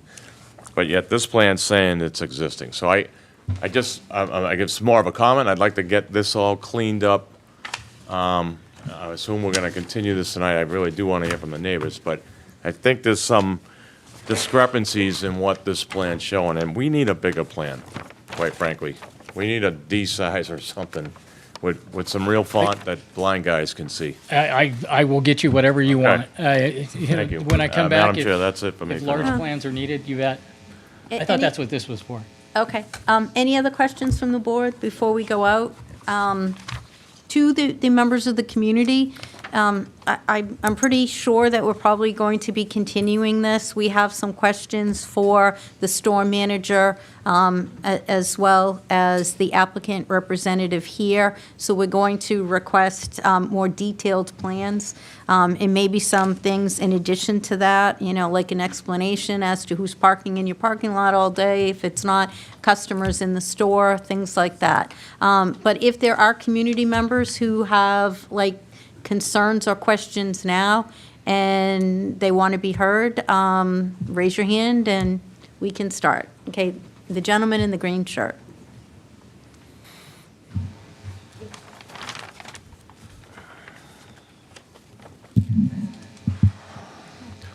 Norman Dearborn, 19 Garden Street, Meadows condominium. So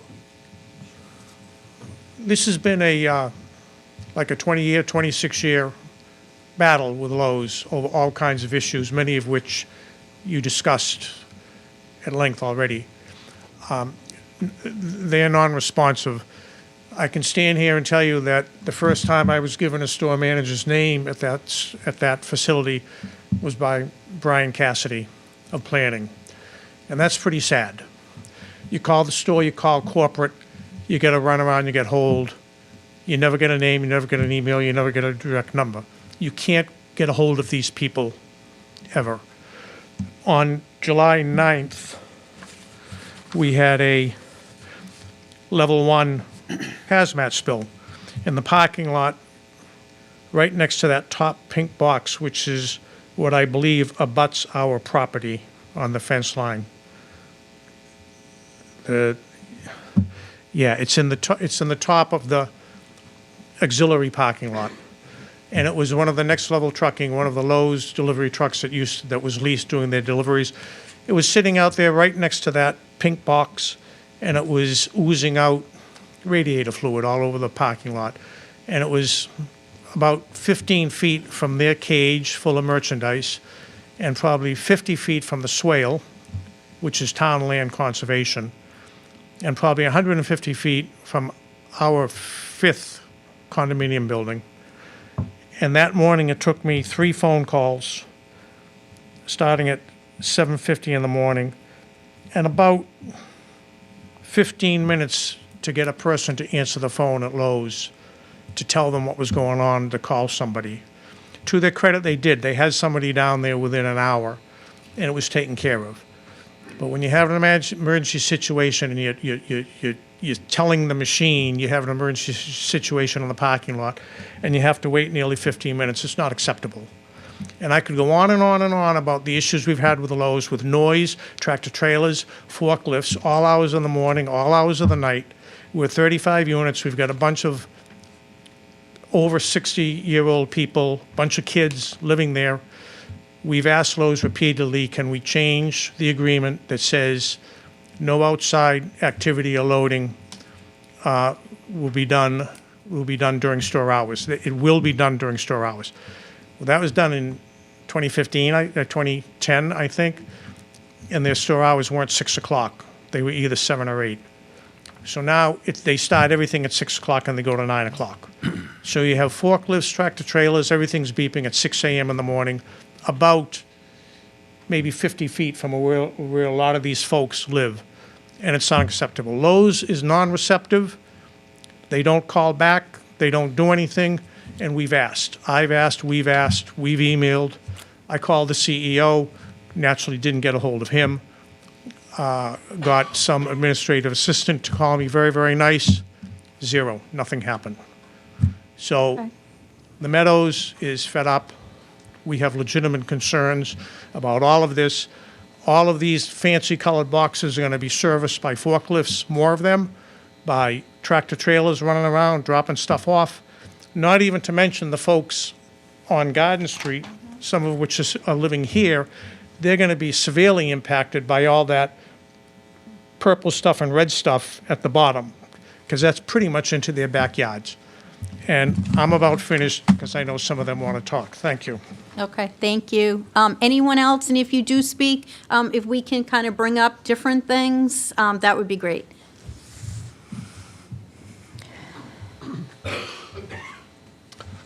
Hi, folks. Phil Bolduc, Town Meeting Member, Precinct 2, that covers this section of 114 as well as Garden Street. Tonight, I'm going to ask you to deny the applicant's request on both counts. First, the applicant is seeking relief for off-street parking.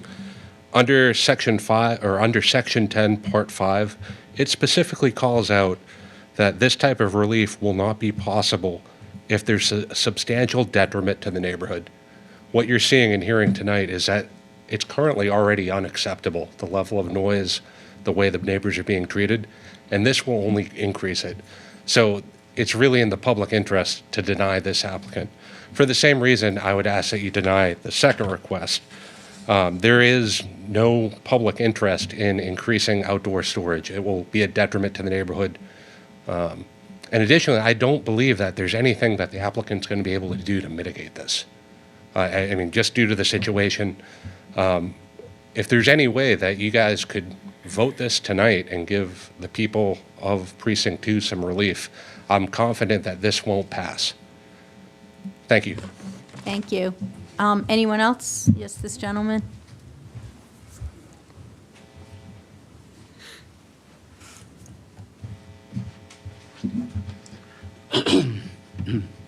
Hello, my name is Brian Edmonds. I live at 19 Garden Street.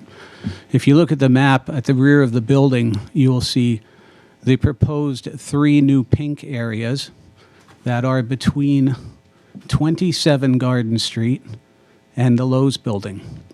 Our condominium is right on the other side of 27 Garden Street. I walked around 27 Garden Street quite a bit, and I've looked at the drainage there.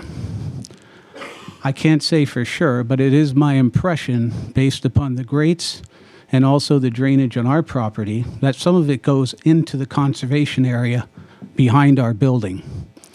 There have been heavy rains in the past. I think it was 2005. Excuse me, 2005 or 2015, where there was severe flooding in the town of Danvers. I drove by 19 Garden Street at that time, and I could see that the water was up to the road level. My concern is if they're going to modify anything behind the Lowe's building, it is my impression that the grass between Lowe's and 27 Garden Street is a low-lying area with the intention of drainage. Anything to impact that would pose a risk to our property. More importantly, our insurance costs. So I cannot tell by this drawing where the current parking lot ends behind Lowe's, where that grass area is, or where the boundary to the parking area on 27 Garden Street is. But I'm concerned about this. In addition, if they're having storage areas there, lighting would also likely be a problem for our property. They use intense lighting to guard and protect from theft. This has been a problem in the past. Lowe's has demonstrated their intent on satisfying the neighboring buildings, the neighboring community. They had demonstrated it as it is negative with regard to our interests. And those are the 3 areas. More detail on the map, a better understanding of what type of additional paving or construction or consumption of the grass area between 27 Garden Street and Lowe's, how they would enforce and accommodate us with regard to lighting, and what is the drainage for 27 Garden Street. I'd ask for an assessment of that so we can assess risk. Thank you very much. Okay, thank you very much. Would anyone else like to speak? The gentleman in the blue. My name is Jason Gonzalez, and I work for Oracle, which is at least the size and scale of a Lowe's. So I'm very familiar with how corporate organizational structures work. I would ask that the board, in addition to having a manager attend the next meeting, that they also require that Lowe's produce a compliance officer, leader, either at vice president or senior vice president level, and regulatory, because those are the people who enforce ways of working and operations that the regional, district, and local managers need to follow. I would also ask that the board does one other thing, that they require and request the step-by-step procedures that the regional or local manager would need to follow when getting a quote-unquote playbook, because I deal with playbooks, I write playbooks in Oracle. They don't get followed. People get busy. We're all, short-staffed, layoffs, whatever. My dog, is in trouble, my wife, this or that. I can't get to the playbook. I want to know what mitigation strategies that the playbook is going to have with processes so that it gets ensured that somebody has to consult the playbook or the regulatory committee or the organizational structure in Lowe's before doing something that seems, I don't know if we should do this or not. I don't know if we can do this or not. Maybe I got to go check, because you can't enforce that just with a playbook or a closure letter, clearance letter, whatever it was. Thank you. Thank you. Anyone else before I go back to the board? Okay, John, I believe I started with you. Yeah, Madam Chair, I think at this point, we've asked a lot of the applicant that hopefully, I'm not prepared to vote on this tonight. If I was going to vote on it, I would deny it. But in interest of Lowe's as a business member of our community, and taking this gentleman at his word that he is here to try to help and fix things, and some of the neighbors' comments, the opportunity I feel should be given to the applicant to, maybe get some of these things answered. I'm not 100% clear on the process you mentioned. I feel like that has some legs, but, that's an internal Lowe's thing. That's not something zoning can dictate or even enforce, I don't think. What we're stuck with is the decision that we hammer out, like we did in 2015, that took us months and months, and it is not being followed currently. I would like to see the applicant get more in compliance to that decision, which is, I think, pretty clear on what we asked back then, and not just be hedging their bets. Well, we're hoping to get this cleaned up by you giving us more space. So I would like to see that. I would like to see the manager here. I do have one additional question, if I could have you back to the podium. Is there currently a designated space for your employee, or area for your employees to park? And that may help with, as my partner Chris stated, maybe you've got employees who kind of park all around the parking lot. And is that a policy of Lowe's? Do you guys have an employee lot, or do you try to focus where your employees park? Typically, we tell them where they need to park. Okay. Is that, if that's happening at this site? I don't know. When I bring the store manager back, I'll make sure that that's part of his. So I know we're kind of deliberating here, but I think, my request is, I guess my additional question is, are you okay with the continuance? And knowing we have a full packed night, August 24th, thank you. Do you want more time than that? And if so, the next meeting would be September 14th. I would take the September 14th. That way we can answer all the questions. That just might offset us a little. I don't know how the rest of the board feels, but I'm just throwing that out there. I just feel like you're asking for a lot. I would definitely not give you all of what you're asking, so I think I would also ask that maybe you try to see where you can downsize and, Yes, sir. Yeah, I guess that's my comments for now. I will definitely meet with the store manager. We'll revise this plan,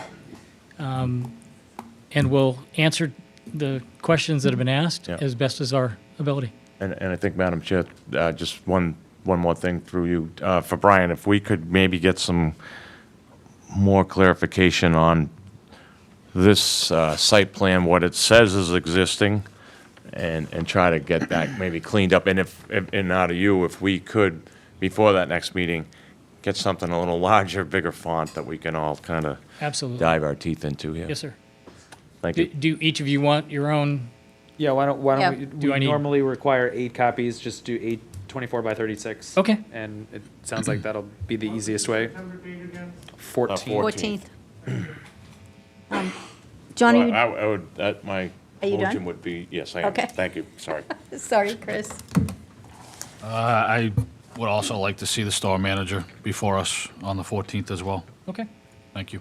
Ken, Just like John said, clean up the discrepancies and also make it more, this was really confusing, so it didn't help you at all.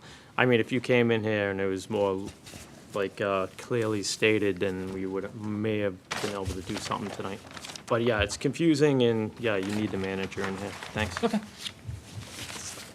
Ken, Okay. Now, you'll see why I didn't have any questions. I, too, was on this board back with you and that. And herein lies the problem with Lowe's. We have a gentleman here from, I forgot what you said, you're from North Carolina, something like At that? corporate headquarters, yes. Out of state. The manager's constantly changing. I think the last time, in 2015, they said they were going to put something on the wall, a color-coded thing or something.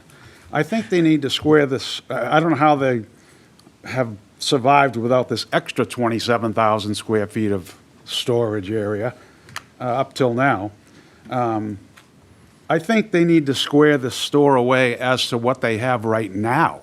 Never mind asking for any of this. I wouldn't vote for not one bit of this until they square the store away that it should be now with outdoor storage and whatnot.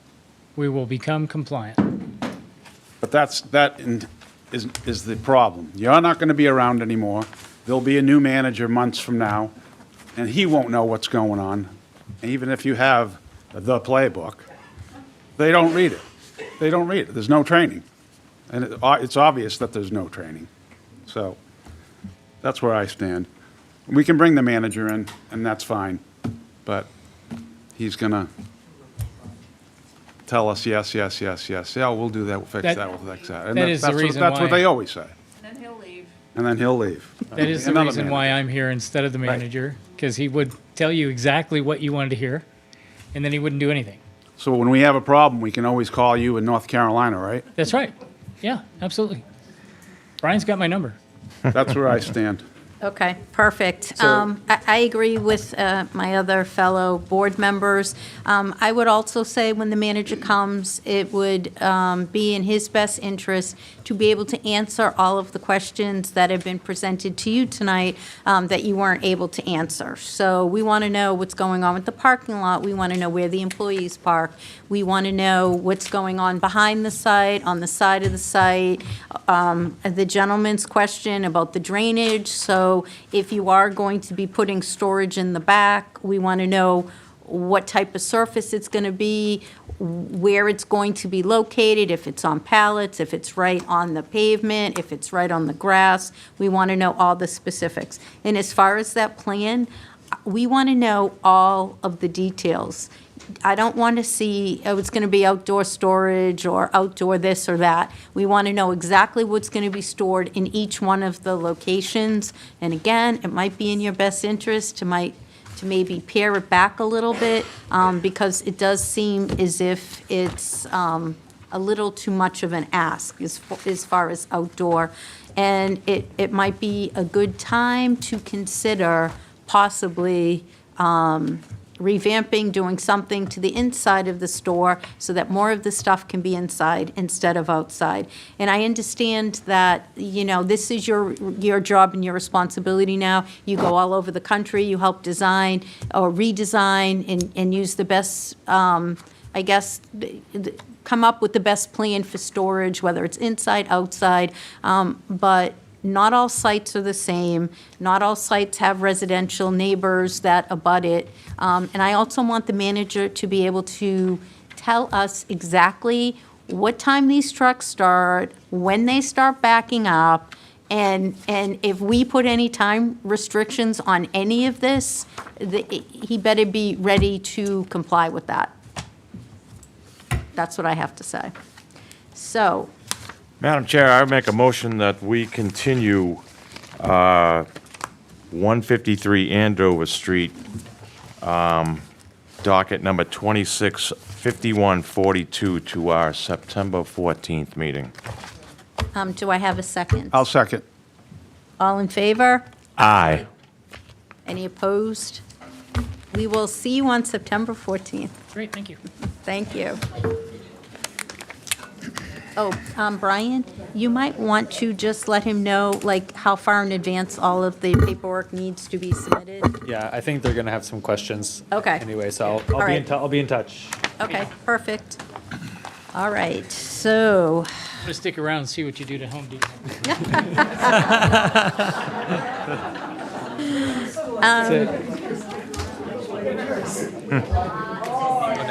All right. 235 Independence Way. Let it rip there, Mr. Chris. 235 Independence Way, Commercial 3 Zone, Map 58, Lot 34A, request a special permit under Section 30.3.c to expand outdoor storage and sales on site to include new truck rental stalls, equipment rental stalls, and outdoor retail sales and storage that do not meet the performance standards in the Danvers zoning bylaw. Request made by Ben Johnson, care of John Cheskavage, Home Depot USA, Inc., 26.-5145. Okay, So it's a different color-coded map okay. that looks shockingly similar, however, very different. Take it away. Hi, yeah. I am Seth Anderson. I'm with Kimley Horn. I'm the civil engineer for this project. And then I am CJ Burke, the current store manager for the Danvers Home Depot. All right, you guys are already in the driver's seat. You got the manager here. yes, yeah. And apologies for having it be sort of Groundhog Day with our plan and everything. So I'll walk up and walk you guys through it, if that's okay with you guys. It might Yes. be tough because they won't be on the mic. I can Kevin's run mic- through Kev- it and no, then Kevin's mic can reach if you. Maybe Oh, you can yeah, use that. okay, that's a good idea. See, we overcome here.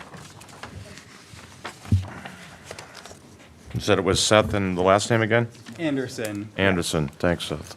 Okay, so just to make it easier for you guys, the top four colors here, which are going to be the red, the green, the darker blue, and the purple, these are all the proposed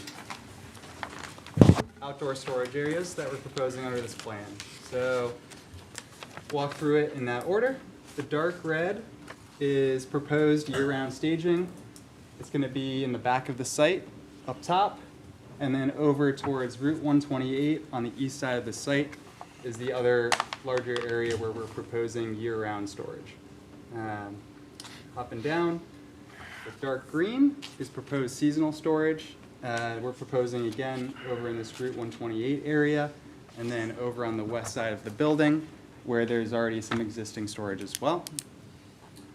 Going down, the darker blue is capturing some of the snow storage areas. So new proposed snow storage area in the rear of the site to help operations.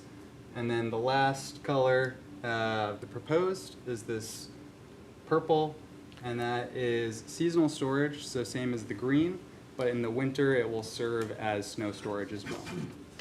And then hopping down to the two existing storage that is on site, it is the lighter blue, and that's existing snow storage, and that's up front on the southern side of the property right here.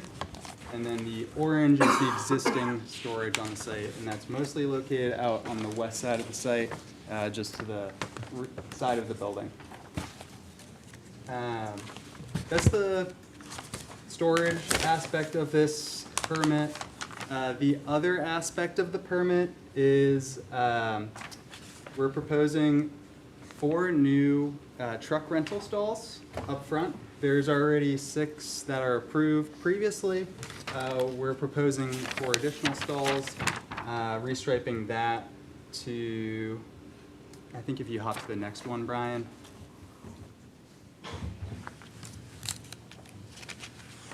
Hold on just a sec.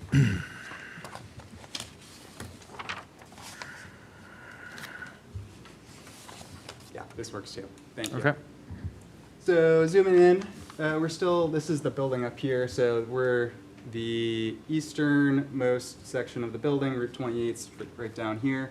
The lumber storage area is right here. So we're proposing some additional truck rental stalls right out front, as well as some equipment rental stalls just south of that as well. And what's special about those is, as part of that, we'll also have some charging stations that keeps the batteries charged in the winter, allows people to drag all of the equipment off site with and it's all stored on trailers, so they come in, it's already charged up, not going to be dead on them. So that's pretty much it from proposed conditions. I'll throw it to CJ if you want to walk through. You pretty much hit on most of it. We've been in violation for quite some time. I'm gonna start there. I got to this store in February. I think John, I think I met you on like my third day. Welcome to the neighborhood. I discovered fairly quickly that we have not been following these guidelines for quite some time. So started up this process of appealing some stuff. The business at this store has grown exponentially in the last 10 years. I believe this original proposal was back from 2016. So some of the storage guidelines, at least on the left side of the building for garden, we've just increased the inventory. I don't see any need for what else we've got on there. I mean, some of it is a little, like, we actually have down on the bottom right where the green is, that's actually already approved. It's at least on my original site plan here. So that wouldn't be additional. That wouldn't be anything we're asking for. That's already approved. And then on the far right, I can't tell what color that is from here, but is that red? That's also pre-approved as well. I know he said that was proposed, but that is on my plan as pre-approved. That's all I've got. I'm sure I'm gonna have some questions to answer. Before I throw it out to questions, for what is existing now and what you proposed, when you talk about outdoor storage, seasonal, just regular outdoor storage, can you take each one of those sites and tell us exactly what's going to be stored there? Yeah, can I come up? Yes, and you can use that microphone at the end as well. All right, so this green area here is for our outgoing deliveries. So customers want order stuff online, large, lumber deliveries, sheetrock deliveries. This is where this would be stored there. That's seasonal. During the fall and winter, when our online business decreases, we can move that inside and have it stored inside. But during the spring and summer season, our online business picks up drastically. So it's a lot harder for us to keep that stuff inside without breaking any fire code violations. So we move it out to this section. This red section here. All right, wait. Oops, sorry. Before you go on to the next one, tell me exactly like what is stored out there. So you're saying, it's the overflow. Exactly what is it? Is it like lumber? What is it? Yeah, I mean, it could be a mixture of things. It's whatever our customers are ordering online. So it could be mulch, could be drywall, could be lumber. It changes daily. It's whatever orders are going out for the next day. It's outgoing orders. Yeah, it's outgoing orders. So it's going to consistently change on a day-to-day basis. I see. So right now, I mean, when I left the store earlier today, it was a couple lifts of lumber out there, some decking. That was about it, but that could change. And when do you put that Madam stuff Chair, if I outside? could though, so you're saying that was already approved by us? Yeah, on mine, my paper over there shows. Is that accurate on our side though? That's news to me that this red area was. No, green area, the green area. No, I know the green one, but you also said that the red area was. No, I was going to get to that next. I'm sorry. Okay. I confused you. So you're saying the green areas are, even though this plan says proposed, you're saying they are already approved by this board? There's another sheet. So to clarify, that is proposed seasonal. It's currently approved as permanent building storage. So it's proposed in the sense that it's changing use to be the seasonal instead of being the permanent building material. So instead of permanent material, it's these outgoing daily orders? Yep. But that's seasonal? Yeah, so it's only during the peak season that it gets I'm stored tracking there. so far. Yep. Sorry, Madam Okay, Chair. Yeah. one other question regarding the greens. So you said it's like the daily pickup. When do you put it out there? Like, so say by 5 o'clock, everything is cleaned out, everyone's picked up their orders. When do you put the next day's orders out? So our last load for current day deliveries is around 1 to 2 p.m. So Okay. after that, we'll start moving all the next day deliveries across the way. Okay. And then how do you secure those products while they're out there? They are shrink wrapped and banded to the pallet that they are on, and Okay. then rain wrapped with a big plastic bag to prevent Okay. any damage. Okay, thank you. Okay, go on. Purple is next, I believe. Purple would be additional, so that is not approved already. That would be additional for same use orders. We've our online business has increased 40% this year with the increase in our fleet, so we've been getting a whole lot more. We're fulfilling other zip codes outside of Danvers as well. So we've just been having a hard time trying to keep it within that green section. So we were just looking to get that additionally added on. That's what that purple one is. Okay. On to the red. So this red here, currently, I think about half of that is pre-approved. That is where we store our pressure-treated lumber. We have not a lot of height space on the inside of our building due to the drop ceilings that are in there. So we can't really stack all of our pressure-treated lumber super high to the ceiling. So we keep most of it out here. And then the next part, which we're looking for approval for, would be for our decking. So 16-foot composite decking. Okay. And so that would be on all 3 of the red sites. Well, as you Red, move red, red. around to this top part here, Yep. this would be fencing, so our wood panel fencing, and vinyl deck rails. Okay. Thank you. And then year-round Yep, that little red box there is concrete. concrete. And that would actually take away some of your parking spaces, it looks like? Correct. Okay. All right, so I think we all understand the blue is snow storage. So the red up behind the building is year-round staging area for what? So right now, that is where our waste management dumpster kind of lines up, which currently that's not approved to be there. Okay. They've been putting the waste management dumpster there for quite some time. So that would be where our waste management dumpster goes. And then as we move through the year, we end up with large metal like racks that we use for seasonal transitions. We keep that stuff so we don't have to order it every year. So right now I've got 2 metal racks sitting right here, and then I've got my waste management dumpster sitting right there, which per the current plan, that's not approved to be there. Okay, so I have a question for Brian. Who approves that? Is that something Tim would approve? It's typically done through the site plan. But obviously, we're past that. Meaning through the planning board when Yep. they were doing the site plan. That's typically one of the questions that's asked. Yep.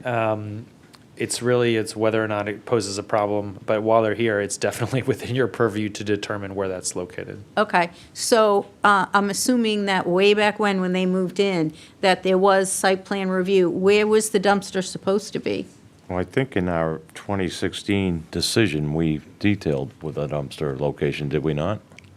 I'm pretty sure I read that in minutes. Is that your understanding? Did you look through any of the old I stuff? couldn't see it anywhere.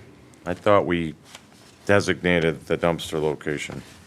And again, I think it wasn't at the rear of the building because of the neighbors, but I'm going off memory, and that was 10 years ago. I Yeah, I don't defy see it any on- of you to remember. I don't see it on the I'll get that approved. detail. I don't remember either, John. Yeah. Okay. Okay.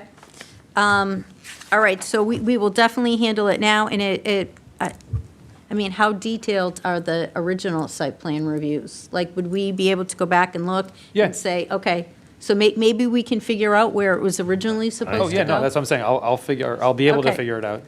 Okay.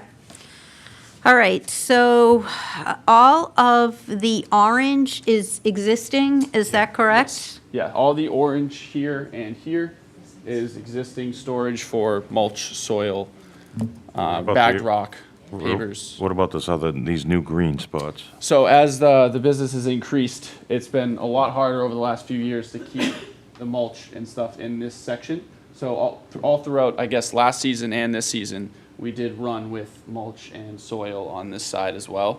So that's the proposed. After working with a couple of my merchants, discussing like merchandising and how to get certain products in there, every product I kept on the side of the building this year was to meet demand for the sales that I was exuding. Okay, and then in the back, you have year-round recycling dumpster? Like, okay. So right now, in that exact spot, I've got two garden, like, White soil plant, yeah, and remember that, plant yeah, yeah. dumpsters. Yep. And then there's one plastic dumpster for all the. That's the dumpster I'm remembering. That Okay. was from the agreement, the white pine dumpster, because that was in the front before. Okay, And that was the location. So that seems accurate. okay. And then what is this yellow? That is Designation? It's a shipping container that the Home Depot sends to every store. It holds all of our high-value grills. Personally, I'm asking for it to be removed next year. We don't need it. Oh, and it's a right, violation. all right, too, so- right? We've never So needed it. we'll make that a Yes, condition, we've so- never needed it. Okay. I was wondering why it was there in the first place. Okay, all right, so we will be eliminating that one. And then if you could go out to the front and detail again, specifically what was there before, what you're expanding, and tell us a little bit about the rental business, and will anything change to the exterior, to the front of the building with regard to the rental? I have rented there before, and I want to say I rented a ladder or something, and there was a structure that was out in front that that held like ladders and things like that. Is that structure staying there, and is that something that's completely different to what you're asking relief from? Yeah, that's completely different. It's attached to our building. It's Yep. like a caged area. Yep. So that's completely different. That's attached to the building. All right, so you still walk in, like the rental is kind of not separate, but it is, it's like a separate section out in front. So people go in to rent trucks or whatever equipment, and then they're given keys and they're given like a number, like how does it work with the outside trucks?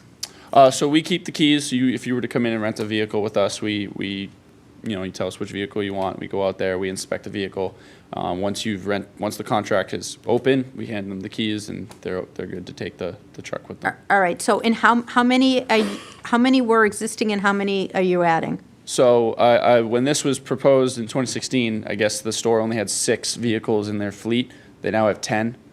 I don't know when the 4 were added. I tried to get that information beforehand, but I was unable to get it. But 4 more were added, and we are currently being looked at as an expansion for large equipment rentals, which is part of the proposal that Seth was talking about. Okay, so with regard to the large equipment, did I read it right that those are actually stored in some sort of a trailer out on like each one of these parking spaces or not? They would have if it's something I understand, they would have their own parking spots. Like Okay. they wouldn't be on a trailer. They would, maybe have a tow hitch, or some of them might have a little trailer, but they would fit one parking spot. I don't know how many units were being looked at being given. So to clarify, yeah, it'll be 10 stalls. All of the equipment will be on a trailer. And that equipment is like a mini excavator, if you think like a mini Bobcat. There'll be like a scissor lift as well. Some of them are trailers already, so the trailers would take up one of the stalls as well. So that'd be for like a rental if somebody wanted to tow This is something. separate than the 10 vehicles? Yes, so that's And how separate. many spots will that take up? Another 10?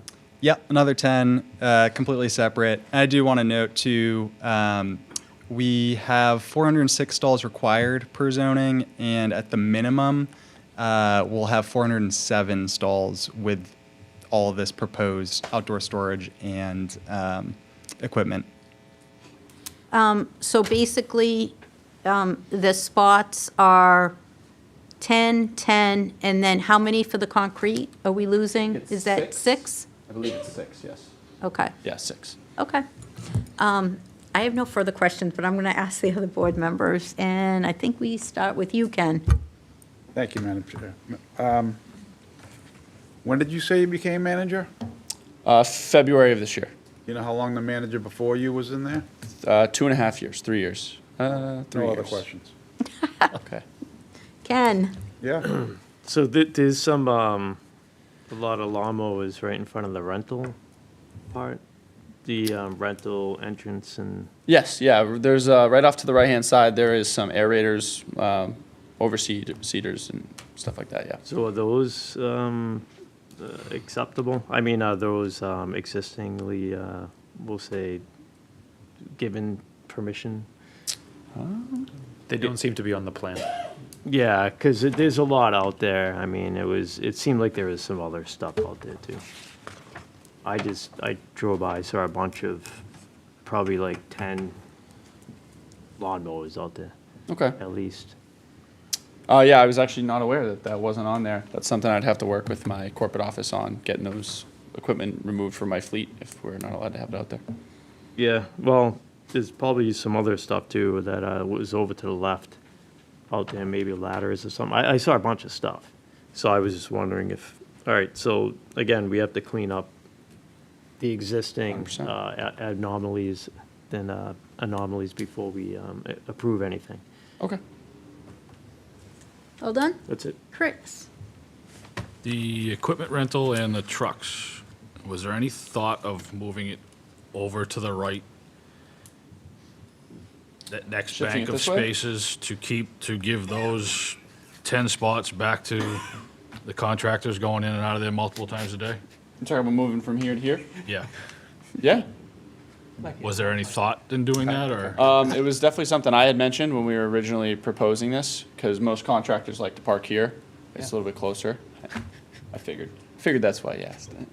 So we actually have some of it over here right now, because the plan would be hopefully to get it moved if we could, but if we're gonna be required to stay here, then we'll stay there. I feel like mini excavators and bobcats being in like, I don't want to call it a central location, they're kind of like in the middle of the parking lot right there, where everyone's coming in, that's that main drive to come in, to go underneath the canopy, or to get to the parking spaces next to that. If it's a thought, if it Yeah. could be arranged, that would be great. If not, then we'll just park on the other side. I will, whatever you guys want me to do, I will move them over. I have a feeling it might have something to do with electrical, because it Yeah. looks like Yeah, you're it putting can the low hop in. voltage substation. So I'll have to horizontal drill out there. So I think the intent of keeping it there is to keep the existing stalls with the proposed stalls, because we're going to be running, and I briefly touched on it, we're going to be running electrical low voltage power out to those stalls. That way the batteries are charged in the winter. So the intent is to do as little trenching as possible, just to avoid any disturbance. So would moving the truck rental over to the right be an option? I think it could be. We'll have to look into it. One consideration is utilities as well. So we looked at it for this area, but we'll just need to check that, like, if we moved it to the east, like you're talking about, that there's no utility conflicts over there as well. Thank you. Yeah. John? Thank you, Madam Chair. All right, well, obviously, you guys were here for the whole discussion with your brothers at Lowe's. I'll ask the same question, and I did meet CJ on site, and I did point out to him we had an agreement, and of course, as by his own admission, had no idea about it, right? So you heard what your brother here is planning to do. What is Home Depot planning to do if once CJ moves to CEO or wherever he goes within Home Depot? How does anything we hammer out get passed on? Because, and before you answer that, again, I don't know, maybe 2016 was the year of the last time all you guys decided to visit us. We hammered out what I thought was even a better agreement with this particular Home Depot. And by the way, I know from your Northeast Regional Manager, we're, I believe, the only town in the entire Northeast that has 2 Home Depots. Maybe that has since changed since then.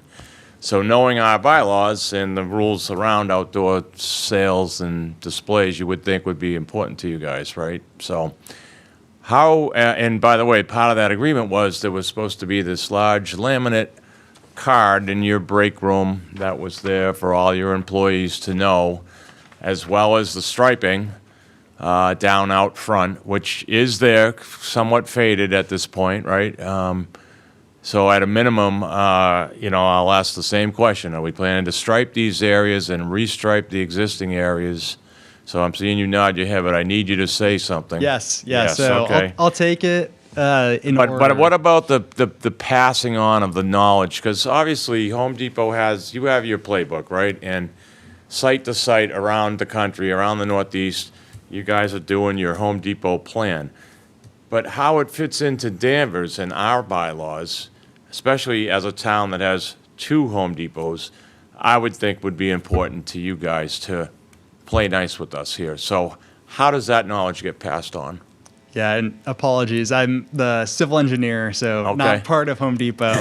And I don't know if CJ has the power to answer that, don't so know. I think at a minimum, I would want to have I'm some going to give kind of Kevin his plan. microphone back. Okay. I'll let Okay. You can take. Go. Thank you. It's been very difficult being without it. So after our meeting a couple months back, I definitely thought hard on it because, as you said, it wasn't passed down. So while, yes, it is true, I will not be at the Danvers Home Depot forever. I worked with my regional leadership team that after all this is said and done, whether we get approved or not, I'm going to create a package that will get passed through every single store manager that ever enters the building. I actually put up, after a meeting with Brian, he gave me a bunch of copies of our decision. I put them up in the break room and in both my office and the manager's office. So But we all know that's not being followed, correct? It is not correct. Yeah. We've made a lot of progress towards trying to get back in line with what is already approved. I've had merchants come in and walk the product that I have in my building to see if they could stop sending so much stuff. But yeah, so I'm doing what I can to try to help out the. Well, like your other site, obviously there's a lot of neighbors here. They, have to live next to you, and their peaceful enjoyment while they're home is something, to be considered as a good neighbor, right? I'm interested to hear from them, and I know we end by 10 p.m. clause, so I have a feeling we're going to continue tonight, but that's just my thoughts. But I would like to hear from neighbors and their concerns. I know we have some letters kind of pointing out things, but I guess my question, maybe this was more for you, CJ, is I feel like, not following, particularly in the fire lane out front where your garden center is, to me, I felt this 10 years ago, is a very dangerous situation because I think that travel lane's a little confusing, especially someone who's not familiar with the site. They see the yellow striping, it is a fire lane, some cars will literally go over on the left side thinking they're not supposed to be in that lane, not realizing that is the travel lane. And then you have, maybe an elderly person who's looking at flowers, but your displays have creeped out outside of that marked zone. And now they're looking at flowers, they're not paying attention to cars coming by. So my biggest fear is somebody's going to get hit down there. And, add in all the chaos that you've added in here, by, kind of doing what you want at this site and not following our plan, I just don't think it's a good recipe for success. So I would ask that, I can tell you, I think this is like your brothers at Lowe's, I think this is a big ask. I would hope maybe we could meet in the middle somewhere and pare this down somewhat. I think Chris's point about truck locations might be important. Particularly noise factor for the neighbors with that equipment being started up. I don't know how that stuff gets tested before it leaves your site and that kind of thing. So I guess, I don't know if I have that many more questions, Madam Chair, but it's more on the, I think I want to really understand, because again, like the other drawing, some of this says proposed, but yet you're saying it's part of the agreement. So I think, and the request is to Brian, maybe to give us something bulletproof that we know this is where it's at right now, and where are you trying to take it to? I don't think that's clear for me anyway. So would you agree to that? Yeah. Yeah, okay. Come back. And, you know, again, I don't know if there's many other questions I can come up with. I just think there's a lot that's not being followed. And again, I'd say you're slightly ahead of Lowe's, but it's still a mess to me. And that's why I approached you when I did, because as someone who frequents your store, I mean, it's frustrating to me to know I have the knowledge, but yet the store manager and, more importantly, your employees don't have the knowledge, right? So can I ask you, does that laminate card now exist in your break room? Yes. It does. And it's not being followed, so I don't know the point of it. You know, what's the point of it if it's not followed? So it was, I do agree, it's not being followed. It's a matter of, we inherited a lot of product before I arrived, and it's just been trying to get it back in line as much But as we again, that's a possibly Home can. Depot problem, right? You guys know what the town of Danvers bylaws and what this agreement says, so I just think you guys have to find a way to kind of, as I think someone else said it, find a way to comply more before you ask for the moon here, so. With that said, I'll pass it on. Okay, so before we go to the audience, Kevin, and then I have two quick questions. You are up. For Brian, if I may. So, Brian, they're asking for a variance. That's what's checked off on their application. We're asking for a special permit, just to clarify. So, Hold on.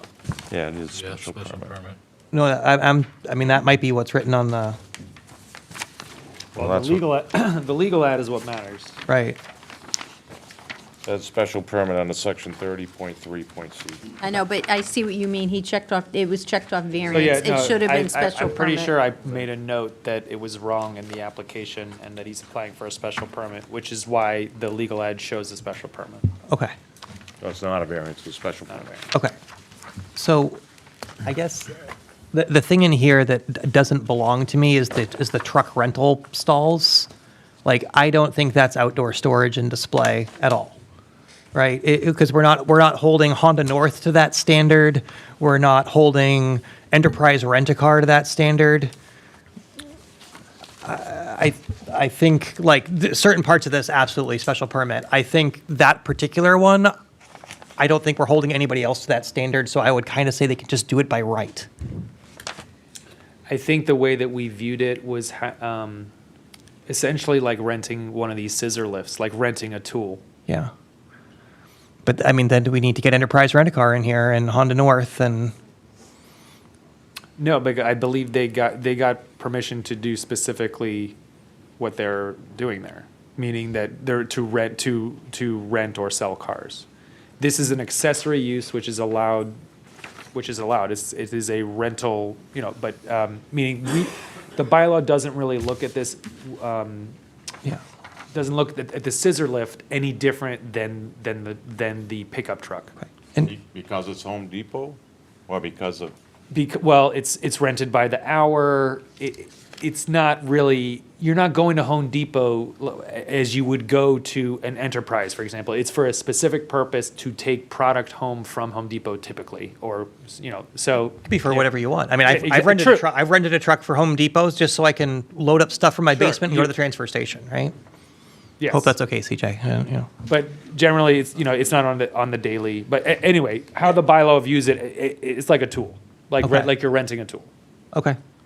So my other question is clearly the nature of big box stores is changing a little bit, right? So it's now becoming it's like an Amazon warehouse and a store all in one, right? And so hence the Pick up, drop off. the pickup, hence the additional traffic that's making the neighbors upset, right? Because they're operating essentially an order fulfillment warehouse that they're doing their own delivery.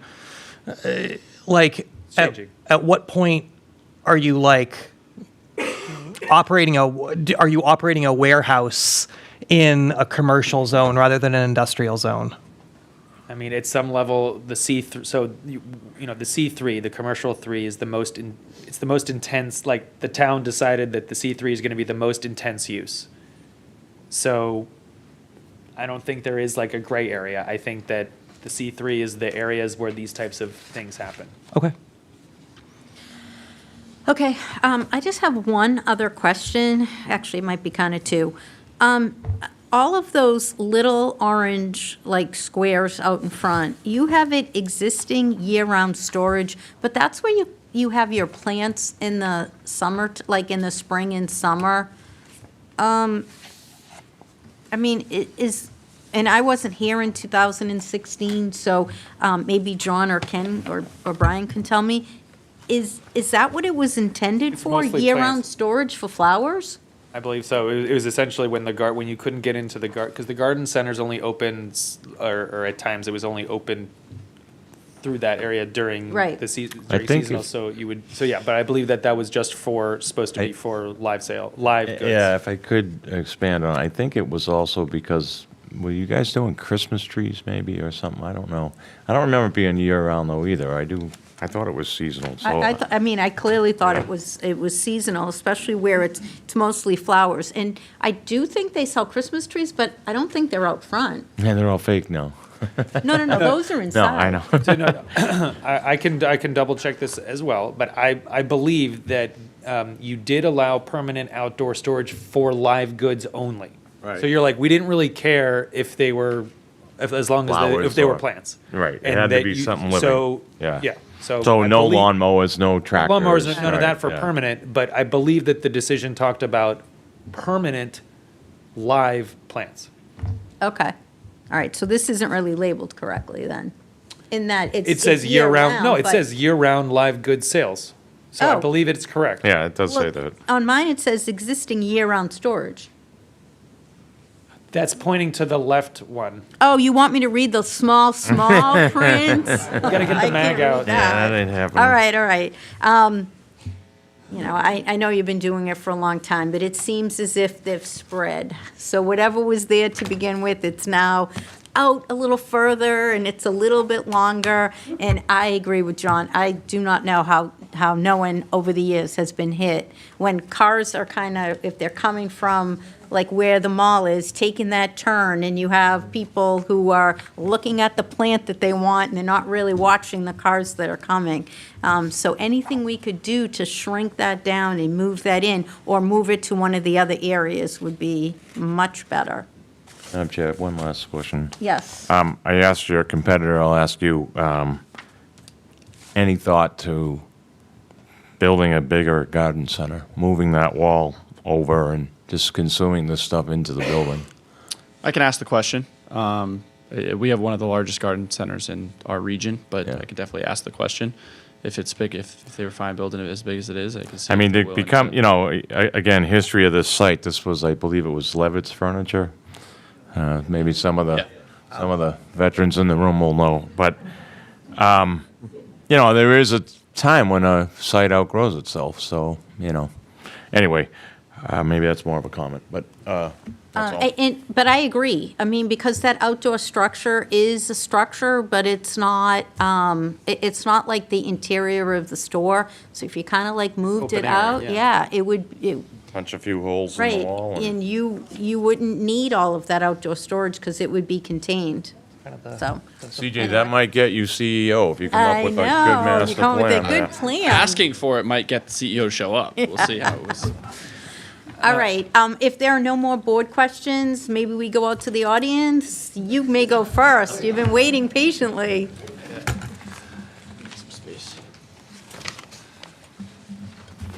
Thank you. My name is Eric Mitchell. I'm a River Run resident and active member of the Danvers community. We are short on time, and so what I will do is I will echo all the frustrations that folks had about Lowe's. We will check that box off. Then I'll just add a couple of things unique to the River Run community. Let me start by saying River Run community, we are 127 tax-paying units. We have over 300 people. We are not a small community. That entire back line is us. Like that, everything along there is something that impacts some of our neighbors in one way or another. What we are dealing with, two things that are, I think, unique to our situation that's not necessarily on the Lowe's side, is that the overlapping challenges that we faced over the years, in that there's a small print, lower right corner, it says cell tower. That was a fight that was fought and lost a long time ago. So there are cumulative frustrations that neighbors have about various projects, not necessarily Home Depot, but the projects that abut us. There's the construction on the highway and not being able to get a sound barrier. There's the Logan Express. There's, our ongoing stuff. We are in a unique corridor. And so part of my letter that I submitted, it is consider what is happening here as part of the larger Endicott corridor project that is happening. It's not one thing. It's these things with Home Depot, we could mitigate them and get them down to be one thing and not 10 things. But the residents are still going to get every other project's negative impact that comes along, which is what we have been dealing with. And so it's the death of 1,000 cuts. And so we want you to consider not just this project in and of itself, because it's not isolated. It's part of a larger plan going on in town, and we have been experiencing it for the last, since the 80s. And so that's what we're going on. And I know my colleagues have worked hard to have a lot more detail to share with you all, but those are, I think, just some of the unique pieces that we haven't heard already. Thank you. Okay, thank you. There was also a trustee who sent in a letter. Is that person here? That was me. Maybe you could go up to the microphone and kind of just summarize what was in there and the suggestions that you made. And Mr. Zucchelli, maybe you can make sure that CJ gets a copy of that, or unless he already has.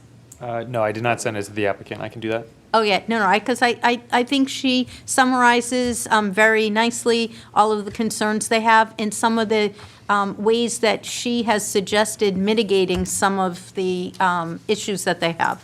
Thank you, I appreciate that. My name is Lisa, sorry, a little short here. Lisa Tartaglia, 48 Abington Road. Just to, high-level summary, I do have some imagery. I won't go through all of it right now, just, to respect time. It really points out some of the issues we currently are facing, lighting being one of them. In that far left corner here, I don't know if you have the packet that I had given everybody, just to show some pointed visuals. Can I go up to the front? Is that okay? Kevin rents out his microphone. All right, wait till you get to the microphone. Sorry. Thank you. We talk about lighting, we talk about rodents, we talk about lack of visual barriers, sound, the acoustics. You're really hitting two key neighborhoods when you look at this. So the loading dock here, you've got one neighborhood here that looks directly onto that loading dock. All the storage that's over here. So you don't have year-round foliage that's covering all of that. There are gaps. I've included just some images in these pages, just one or two, so that you can clearly see everything that's being stored here. The garbage, the rodents, you brought it up perfectly earlier. All of the, the garden center things. We are getting rodents in our community. We have little kids. We have elderly families that have lived in the community for 25 plus years. I mean, it's a family community, and we have all of this that we're dealing with. The noise from all of the machinery, it's a lot. It is a lot, and it's just something that we're asking. I know I tried to detail it in that letter. Just please consider that. I don't know. I'd love to say, on behalf of all of us here, I mean, we've got a large community, please reject it and think about our community. If you cannot fully reject it, can we have an opportunity to talk through the lighting, the visual barriers, the acoustics, the garbage, the amount of garbage that currently exists? I mean, it's disgusting. Page 2 shows some of the visual barriers here. Yeah. Or lack thereof, I should say. Page 3, I time-stamped it. This is 8:39 p.m.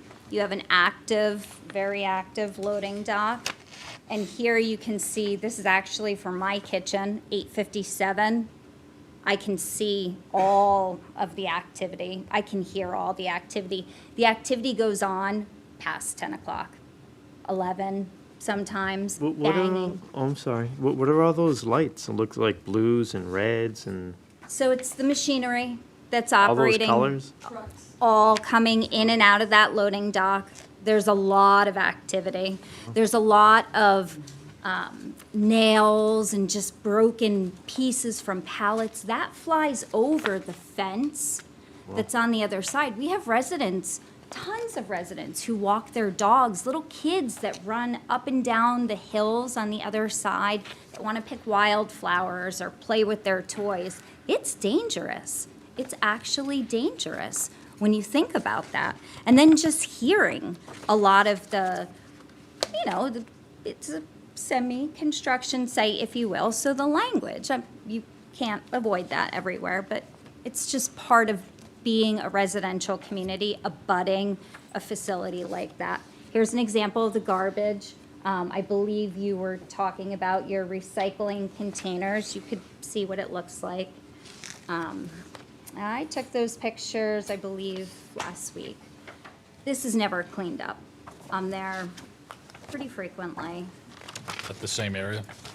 Uh, The last page? Yeah, yeah. Can you, I'm sorry to interrupt, can you make sure that you send this, because I have your letter, but I don't have any of this, I so. can give you this. Thank you. And a word to the applicant, you might want to clean that up. It might be a good thing for when you come back if that's cleaned up. Anything else? Thanks. Right Okay. on time. It's 10 o'clock. Thank you. Can I, very quickly? Yep. So, thank you.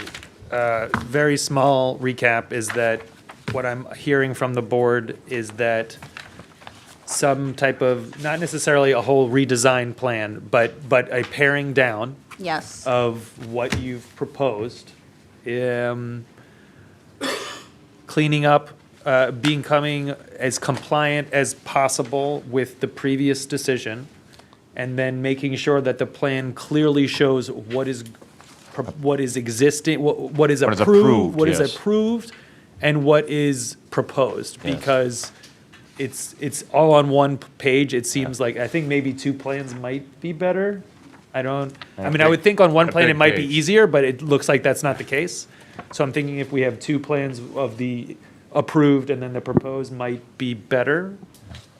I agree. And So I'm Madam not- Chair, think through so. you, I would just say to the applicant, like I said to Lowe's, it's in your best interest to, do the easy stuff. The cleaning up the site, that seems like something your staff could be starting on tomorrow, right? So, I just, the neighbors are here, they're at your mercy, and I think that's a good first step, and certainly in the right direction.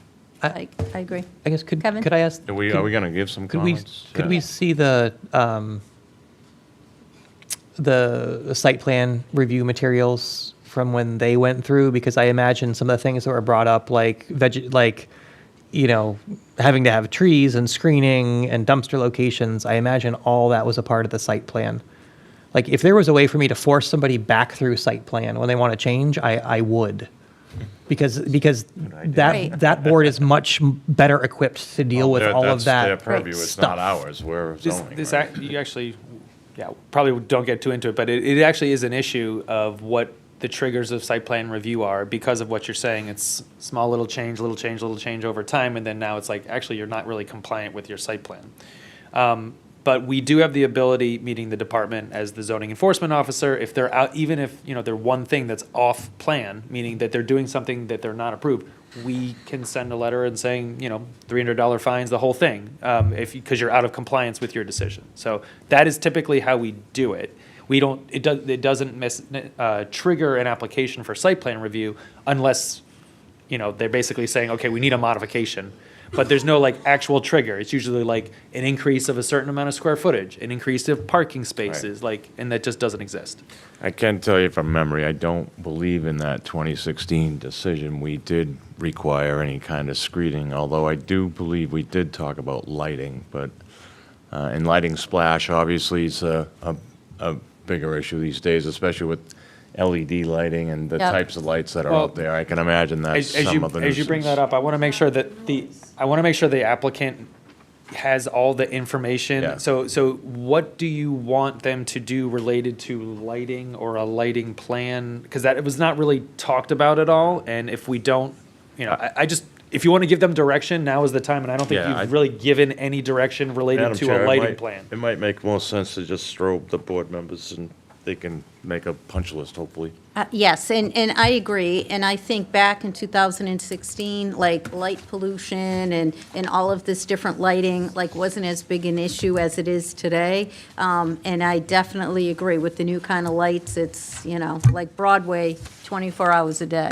Then are So- you suggesting potentially the September meeting to give them time, or how much time? I think so. Okay. Lowe's I Home think so. Depot night. Yes. I just think, are we All right. taking comments? I will, but can I start with Kevin? Yeah, you- Do you have any comments that you want to make? Yeah, I guess.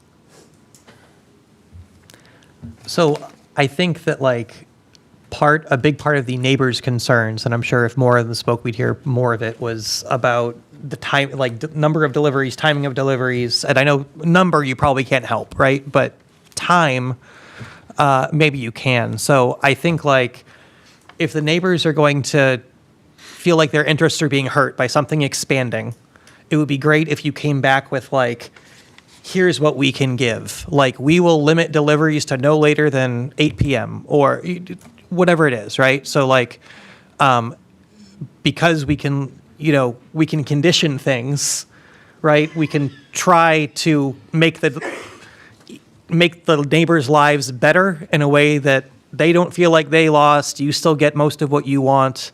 So I guess like, if you guys could think about what that is, given the feedback that you've gotten from the neighbors and conditions that you'd be willing to accept, like limits on hours of deliveries and things like that, like that might, I mean, unless somebody doesn't show up in September, I won't be voting, right? But like, that might go a long way to this board because they take the abutters' feedback incredibly seriously because those are the people who are really most affected. That's my input for you. Okay, and before I go on to John, what are the hours of operation for a commercial business? Don't we limit it? Don't. No. All right, The well, only time that so we can't limit the hours of operation, but we can limit like deliveries, that types of thing. But I thought we did that. We limit garbage trucks, We did that strangely. That's the before. one. you can do it through a process, meaning that if they're in front of us. So yes, you have the Yeah. ability, but you can't. It's not a blanket You statement can't by say, the town. when they could operate in the C3 zone, for example. Like, well, no, I meant like deliveries and stuff like that. yes, you could definitely, We can condition it. It's whether or not Home Depot attorneys feel that it is a unreasonable condition, if you want to know Okay. the honest truth. Okay. If they say we need product to be delivered at 9 p.m., I don't know. All right, sounds good. On to John. So my feedback would be, I would like to see the plans cleared up and cleaned up and maybe downsized, but I think the easiest things to do are get your site cleaned up, maybe think about what you can do to better screen from your neighbors. I don't know if that means a taller fence or more landscaping. So I think those are things that should be considered as part of this plan. I'm not 100% opposed to what you're asking for, but I think it's a large ask, and I would like to see it downsized. And to the point that I think the neighbor brought up about the cell tower and Boston Logan Express, that's not on this. That's not on Home Depot. I sat on the cell tower thing too, and believe it or not, we fought at that one like hell. And they went before the FCC, and the federal judge overturned our denial of that cell tower. So, and it cost the town a lot of money to fight it. So, unfortunately, that isn't the burden of this applicant or what's before us. What is before us is, they want to increase activity, and like we did in 2016, I think the best thing to do is just try to hammer something out with Home Depot that we feel like will happen moving forward, and that this manager will find a way to make sure this playbook's being followed. So I'd like to see some concrete plan, whether it's something submitted to Brian, and here's how we're going to do it, and whatever Home Depot is going to call it. So at least we have some language that we understand. Thank you. Chris? Through you, Madam Chair, to Brian. Yes. Do you have the ability to share Eric's letter and both of Lisa's letter with CJ? Lisa's letter has already been shared with CJ. Okay. So, yeah. And Eric's as well? I don't have it yet. Okay. If you have it, I prefer, yeah, anything you're willing to. I'll send it electronically. Okay. I think Lisa's the one that you sent us this morning. That's the one I just sent. It depicts Yep. some of the stuff we just Organized. talked about. Thank you. Ken? Yeah, also if you can consider like not working so close to the property line, to the fence, because if you have shards of pallets and stuff encroaching people's properties and stuff, that is dangerous. Also, I like what Kevin spoke about with the time limits of deliveries, and those lights are blinding. I could imagine that when it's in the dark of night, just looking out your window, and it looks like blues and like cops are out there. I don't know. It just looks. It doesn't. It's not a good look. So higher fences, time limits, not working so close to the fence, stuff like that. You could do a bunch of different things to make life better. And then, like, when you do that, consider those things. Maybe we can look at the other stuff, approving some other stuff that's not near the property lines of the residents. That's all I got. Ken? So I'll go back to what I said about Lowe's. This is all information overload, all of that. Let's clean up the site that we have now. It obviously needs some attention, big time, before we even consider any of that. That's down the road for me. I wouldn't have approved any of that.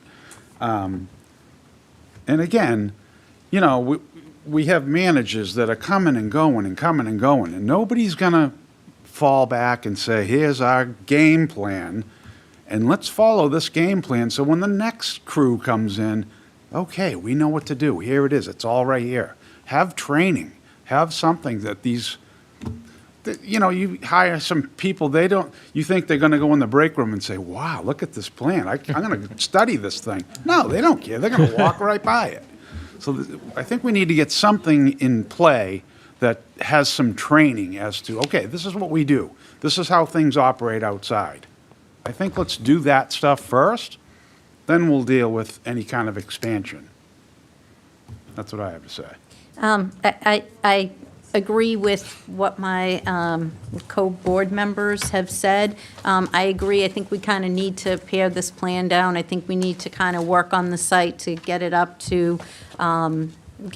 in compliance before we agree to expand any of this. I would definitely look at that outdoor plant storage up front, see exactly what we allowed, and make sure that you're in compliance. I'm pretty sure that if I was there in 2016, I probably would have been a no vote for storage out in front. Just because I don't like it, I think it's really dangerous. I think you should clean up your site. As far as lighting, I don't know if that is like what you do as far as, I know you said you're the engineer, but the new rage is for the light arc to only arc as far as your property line goes. So that might be a good start, because if it stops where your property stops, then it's not bothering your neighbors. So that might be a good thing. I agree. If there's anything else that you can put back there that would block the view, I'm sure your neighbors would be happy about that. And you might want to consider moving the dumpster, because if it's in the back and it's bothering them, it might be better to move it to the side. So maybe it will bother you more, but it will bother them less. So that might be a good thing. So those are my suggestions. Anyone else in the audience who wants to send a letter to be reviewed by the applicant and the board before the next meeting, that would be great. And we love having involvement, you know, appearing and testifying is great, or appearing and commenting. But letters are good too, because we can review those before, and the applicants can too. And Madam Chair, I just want a clarification, because I don't know if we heard from the applicant. Are they asking for a continuance to September 14th? Okay. Yes, yes. I will make that motion to continue this case to September 14th. Second. All in favor? Aye. And please be in contact with Brian. He'll give you the dates that your submissions have to be before the hearing. Okay. Okay, thank you. Still need a vote to adjourn. Please Yes. hold on. Somebody? Madam Chair, motion to adjourn. Second. He said you can adjourn, right? No, I said Don't need someone it. needs to make the motion. I just thought you made it. said there was one more thing, don't adjourn. Okay, all right, make the seconded motion. it. All right, Thank you. You got to say all in favor, Corinne. all in favor? Aye. All right, thank you. Good night.